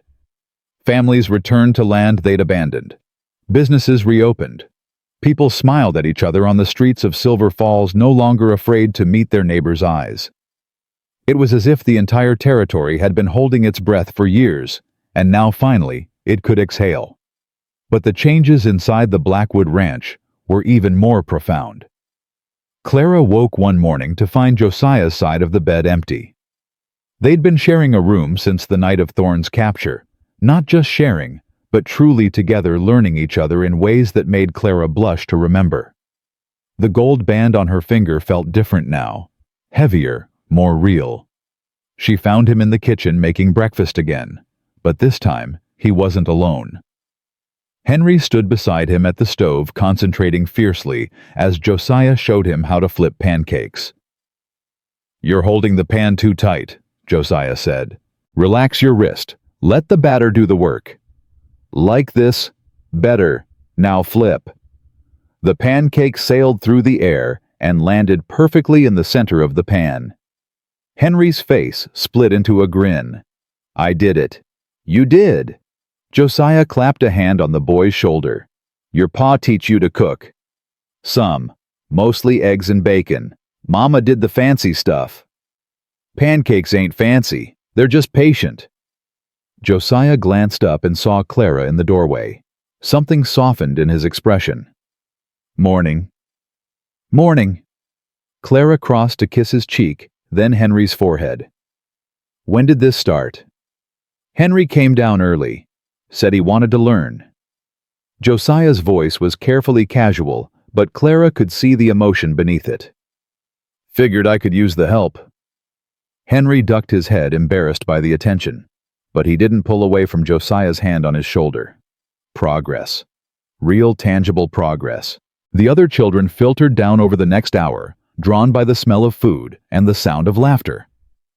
Thomas immediately demanded his own pancake flipping lesson. Lily set the table with quiet efficiency. Grace climbed onto her usual perch on Josiah's shoulders, and Emma just watched, a small smile playing at her lips. "What?" Clara asked her eldest daughter. "Nothing." Emma's smile widened. This is nice, isn't it? All of us together." "It is." "I wasn't sure it would be. When we first came here, I thought—" Emma shook her head. "I thought we were just using him, that it was temporary, that eventually we'd leave and go back to being alone. And now—" Emma looked at Josiah, who was patiently teaching Thomas the same pancake flip he'd shown Henry, while Grace drummed her heels against his chest and demanded, "More up." "Now I can't imagine being anywhere else." Clara pulled her daughter close. "Neither can I, sweetheart. Neither can I. The deadline for the homestead claim came and went without fanfare. A new examiner arrived from the territorial office, a serious woman named Margaret Hayes, who'd replaced the corrupt officials Thorne had installed. She walked the property, inspected the buildings, reviewed the documents. Clara and Josiah stood together, their children arrayed behind them like a small army. "Mr. and Mrs. Blackwood," Hayes said finally, "I'm pleased to confirm that your homestead claim meets all territorial requirements. The land, including water rights, is officially and permanently yours." Clara felt Josiah's hand tighten on hers. "Thank you, ma'am," he said, his voice rough. Hayes smiled, a rare expression that transformed her stern face. "I've heard what you folks did, standing up to Thorne when everyone else was too scared. This territory owes you a debt. We just wanted to protect our family. That's exactly what makes it admirable." Hayes tucked her papers into her bag. "Good luck to you both. Something tells me you won't need it." After she left, Clara turned to Josiah. "It's really ours now. It's always been ours." He pulled her close, his arms wrapping around her. "The paper just makes it official. Does that mean we can stop worrying?" Josiah laughed, a real laugh, something Clara had rarely heard from him before Thorne's defeat. "I don't think either of us knows how to stop worrying, but maybe we can learn. Together. Always together." Christmas came with the first real joy Clara had felt during the holiday in 3 years. The house was warm, filled with the smell of pine and cinnamon and the roast that had been cooking since dawn. Josiah had cut down a tree from the North Ridge, the children's first Christmas tree since William died. They decorated it with paper chains and popcorn strings, with ornaments made from scraps of fabric and bits of ribbon. "It's crooked," Thomas announced, staring at the tree with critical 10-year-old eyes. "It's perfect," Clara corrected him. "It's crooked and perfect," Emma said diplomatically. "Like our family." Josiah snorted. "Crooked, huh?" "In the best way." Emma grinned at him. "Pa used to say that the best things in life are a little bent. It's what makes them interesting." Clara felt the familiar pang at the mention of William, but it was softer now, gentler, a wound that had finally begun to heal. "Your pa sounds like he was a wise man," Josiah said quietly. "He was." Henry's voice came from the corner where he'd been pretending not to listen. "He would have liked you, I think, once he got past the scary face." "Henry," Clara admonished. But Josiah just laughed. "Your brother's right. I do have a scary face. Can't help the way God made me." "I don't think you're scary," Grace piped up from her position on the floor, where she was trying to dress a wooden horse in a doll's bonnet. "I think you're pretty." "Pretty," Thomas nearly choked on his cider. "Joe ain't pretty, he's a man. Men can be pretty." Grace was firm. "Mama says so." All eyes turned to Clara, who felt heat rise to her cheeks. "I may have mentioned something along those lines," she admitted. Josiah's expression was unreadable, but his eyes were warm. "Pretty, huh?" "Handsome. I said handsome." "Pretty sure I heard pretty." "Your hearing must be going." "My hearing's fine, Mrs. Blackwood." The children giggled at their bickering, and Clara felt something expand in her chest. This was what she'd been missing for so long. Not just survival, but life. Laughter. Teasing. The ordinary magic of a family being together. That night after the children were asleep, Clara and Josiah sat by the fire, her head on his shoulder, his arm around her waist. "I have something for you," he said. "We agreed no gifts until morning." This couldn't wait. He reached into his pocket and pulled out a small box. "I've been holding on to this for weeks, wasn't sure when the right moment would be." Clara opened the box. Inside was a necklace, a delicate gold chain with a pendant shaped like a heart. Inside the heart, engraved in tiny letters, were 7 names: Clara, Emma, Henry, Lily, Thomas, Grace, Josiah. The jeweler in town owed me a favor. Josiah said, his voice rough. Thought you might want something that showed how things are now, how we're all. Clara silenced him with a kiss. When she pulled back, her eyes were wet with tears. It's perfect. You're crying. Happy tears. She laughed, wiping her cheeks. I didn't know I still had those. Josiah took the necklace from the box and fastened it around her neck. The pendant settled against her chest, warm from his hands. I never thought I'd have this, he said quietly. A family. Someone who chose to stay. I'd convinced myself I didn't need it, that I was better off alone. And now I can't imagine going back to that. He cupped her face in his hands. You saved me, Clara. You and your stubborn courage and your 5 wild children. You walked into my life during a blizzard, and you melted everything I'd frozen. You saved us, too. Clara covered his hands with her own. We were broken, desperate, ready to give up. You gave us a reason to keep fighting. I gave you a proposition. You gave us a home. They sat together as the fire burned low, watching the flames dance and flicker. Outside, snow fell softly, blanketing the world in white. Inside, children dreamed of Christmas morning, of presents and laughter, and a future that finally felt safe.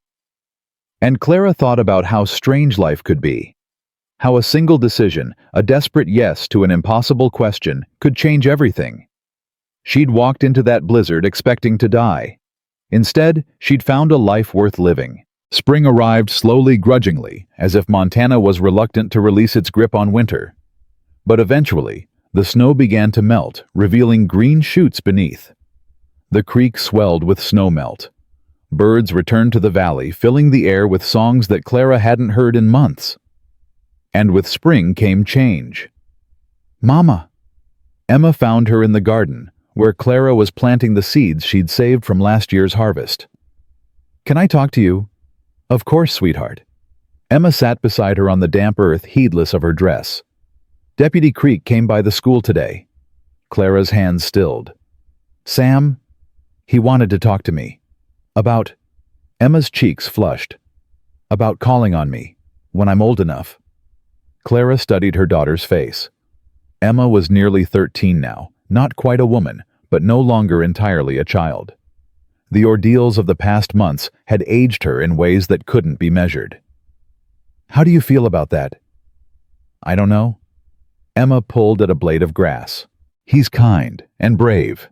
He helped save me. Those are good qualities. But I'm not ready. Not yet. Emma looked up at her eyes, searching Clara's face.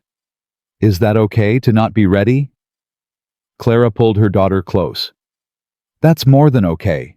That's smart. You have time, Emma. All the time in the world. There's no rush to grow up. But you married Joe so fast. You barely knew him. I married Joe because I had no other choice. You do have choices. That's what we fought for, so you could choose your own path. Clara tucked a strand of hair behind Emma's ear. Tell Sam the truth. That you're flattered, but you need time. If he's the man I think he is, he'll wait. Emma nodded slowly. Okay. She hesitated. Mama, do you regret it, marrying Joe so quickly? Clara thought about the question. Really thought about it. I regret the circumstances that forced my hand, she said finally. I regret that I couldn't give you all a more stable childhood, that you had to grow up so fast, that we went through so much pain. She paused. But Joe himself, no. I don't regret him. I don't regret this family we've built. You love him. It wasn't a question. I do. Clara smiled. I really do. Emma hugged her tight. I'm glad, Mama. You deserve to be happy. So do you, sweetheart. So do all of us. Summer brought a different kind of blessing. Clara had suspected for weeks, but she'd been afraid to believe it. Afraid to hope. She'd lost so much already. What if this was another thing that would be taken away? but the signs were unmistakable.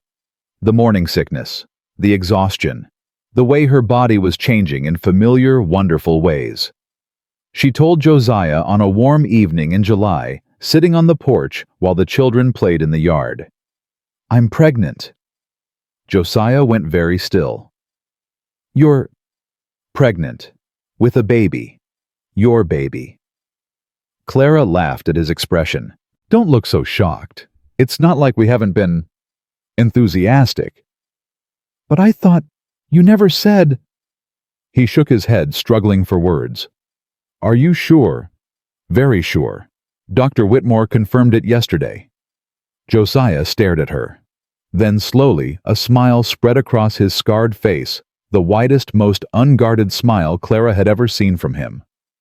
"A baby," he breathed. "Our baby. Our baby."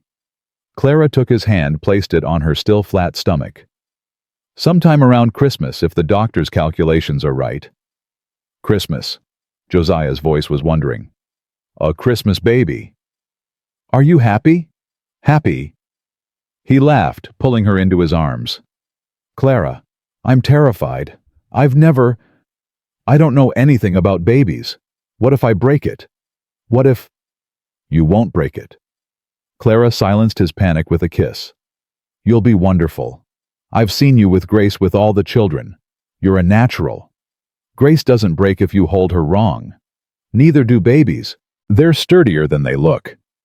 Clara pulled back, searching his face. "Tell me honestly, is this good news or bad news?"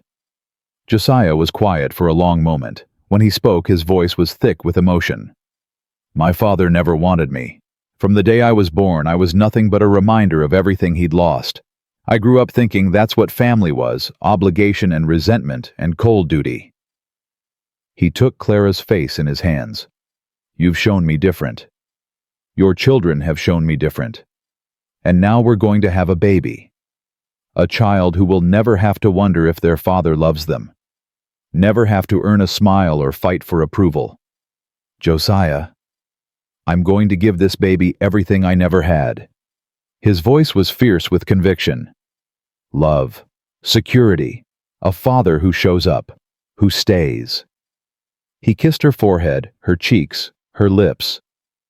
"This is the best news I've ever received. Thank you. Thank you for giving me this." Clara clung to him, crying again those happy tears she'd thought she'd forgotten how to shed. "We made this together," she whispered. "All of this. The family, the home, the baby, together." "Together," Josiah agreed. "Always together." They told the children that night at dinner. Thomas's reaction was immediate and enthusiastic. "A baby. Can we name it Thunder or Lightning or—" "We're not naming the baby Thunder," Clara said firmly. "What about Storm is a good name." "Still no." Lily was quieter, more thoughtful. "Will you still love us when the baby comes? The new baby will be yours and Joe's together. You're mine." Josiah's voice cut through Lily's worry. "All 5 of you. Maybe not by blood, but in every way that matters. A new baby doesn't change that." "Promise. I promise." Josiah reached across the table to take Lily's hand. "You're my daughter, Lily. Just like Emma and Grace. Your brothers are my sons. This family doesn't divide, it multiplies." Lily's eyes filled with tears, but she nodded, squeezing his hand tight. Grace, predictably, was most concerned with practical matters. "Where will the baby sleep? Not in my bed. My bed is mine." "The baby will have its own bed," Clara assured her. "Good. Babies are loud. I don't want loud in my bed." Henry had been silent throughout the announcement. Clara watched him worried. He'd come so far in accepting Josiah, but this was different. A new baby meant a new family dynamic. A new child that would be Josiah's in ways that William's children never could be. "Henry," she prompted gently. "What do you think?" Henry looked at his mother, then at Josiah, then at his siblings, watching him with anxious eyes. "I think," he said slowly, "that Pa would be glad. He always wanted a big family. He used to say 5 wasn't enough, that we needed a whole baseball team. A ghost of a smile crossed his face. This gets us closer. Clara felt tears threaten again. Oh, Henry. Besides, he continued, his voice stronger now, the baby's going to need someone to teach it things. How to ride. How to build stuff. He looked at Josiah. How to flip pancakes. I could use the help, Josiah said quietly. Henry nodded once. Then I'm in. The baby was born on December 23rd, as snow fell softly outside the window. It was a boy, 7 pounds 4 ounces, with a healthy set of lungs that he exercised vigorously from the moment he entered the world. He had Josiah's dark hair and Clara's gray-blue eyes, a perfect blend of the two people who'd created him. They named him William Samuel Blackwood. William for the man who'd loved Clara first, who'd given her 5 beautiful children and died too young. Samuel for the deputy who'd risked everything to help save them, who'd become a trusted friend. Hello, little one, Clara whispered, holding her newborn son for the first time. Welcome to our family. Josiah stood beside the bed, his face wet with tears he didn't bother to hide. He's beautiful. He looks like you. Poor kid. Clara laughed, exhausted and elated and overwhelmed with love. He's perfect, just like his father. The children filed in one by one to meet their new brother. Emma held him with practiced ease, cooing softly. Henry studied the baby's tiny fingers with wondering eyes. Lily sang a lullaby their father had taught her. Thomas declared that William was pretty okay for something so small and wrinkly. And Grace climbed onto the bed, curled up against Clara's side, and announced that the baby was hers, and she was going to keep him forever. That night, with the house finally quiet, and the children finally asleep, Clara lay in bed with William nestled between her and Josiah. 1 year ago, she said softly, I was standing on your porch in a blizzard, with nothing but 17 cents and 5 starving children. I remember. You asked me to marry you by midnight. I thought you were insane. I was insane. Josiah traced his finger along William's tiny cheek. But it was the best kind of insanity. The best kind, Clara agreed. Do you ever think about what would have happened if you'd said no? Clara considered the question. Sometimes, late at night when I can't sleep, I imagine myself walking back into that storm with the children. I imagine us freezing to death in some snowdrift, or ending up in some workhouse, or... She shook her head. But then I look at this. She gestured at the room, the house, the sleeping baby between them. I look at everything we've built, and I can't imagine anything else. Can't imagine being anywhere else. Can't imagine loving anyone else. Josiah was quiet for a moment. Then he said, When I made that proposition, I thought I was using you. Finding a solution to a legal problem. I never expected. What? This. His voice was rough with emotion. You, everything you've given me. I was so empty, Clara. So broken. I'd convinced myself that empty was better than vulnerable, that broken couldn't be fixed. And now I know better. He leaned over the baby to kiss her soft and sweet. You fixed me. Your children fixed me. This family fixed me. We fixed each other, Clara corrected. That's what family does. The clock on the mantel chimed midnight, Christmas Day. Clara smiled, remembering another midnight, another impossible choice. Remembering the woman she'd been and the woman she'd become. Merry Christmas, Josiah. Merry Christmas, Clara. They lay together in the darkness, their newest child sleeping peacefully between them. Their other children dreaming in rooms down the hall. Outside, snow continued to fall, blanketing the world in white. Inside, the fire burned warm and steady, and the walls of the old house held them safe from the cold. Clara thought about everything they'd survived, the blizzard, Thorn, the fear and the violence, and the moments when hope seemed impossible. She thought about William, her first husband, whose death had set her on this path. She thought about her children who'd grown and changed and found their way into Josiah's heart. And she thought about the man lying beside her, the scarred rancher who'd asked a stranger to marry him by sunset, who'd learned to be a father, a partner, a husband, who'd discovered that his frozen heart could still beat, could still love, could still open to joy. They'd started as strangers, bound by desperation. They'd become a family forged by choice. Morning would bring presents and laughter and children's voices filling the house. It would bring a new year full of new challenges and new joys. It would bring the ordinary magic of life on the frontier, hard work and honest love, and the simple miracle of waking up beside someone who'd chosen to stay. But for now, in the quiet darkness of Christmas morning, Clara let herself feel the fullness of her blessings. A healthy baby. Happy children. A husband who loved her. A home. She'd walked through a blizzard with nothing but hope and desperation. She'd found everything. And as sleep finally claimed her, Clara Blackwood understood with perfect clarity that sometimes the greatest journeys begin with a single, impossible yes, and end in the arms of someone you never knew you were searching for. She'd asked a cowboy for work, and he'd asked her to marry him by midnight. She'd said yes, and that single word had given her everything.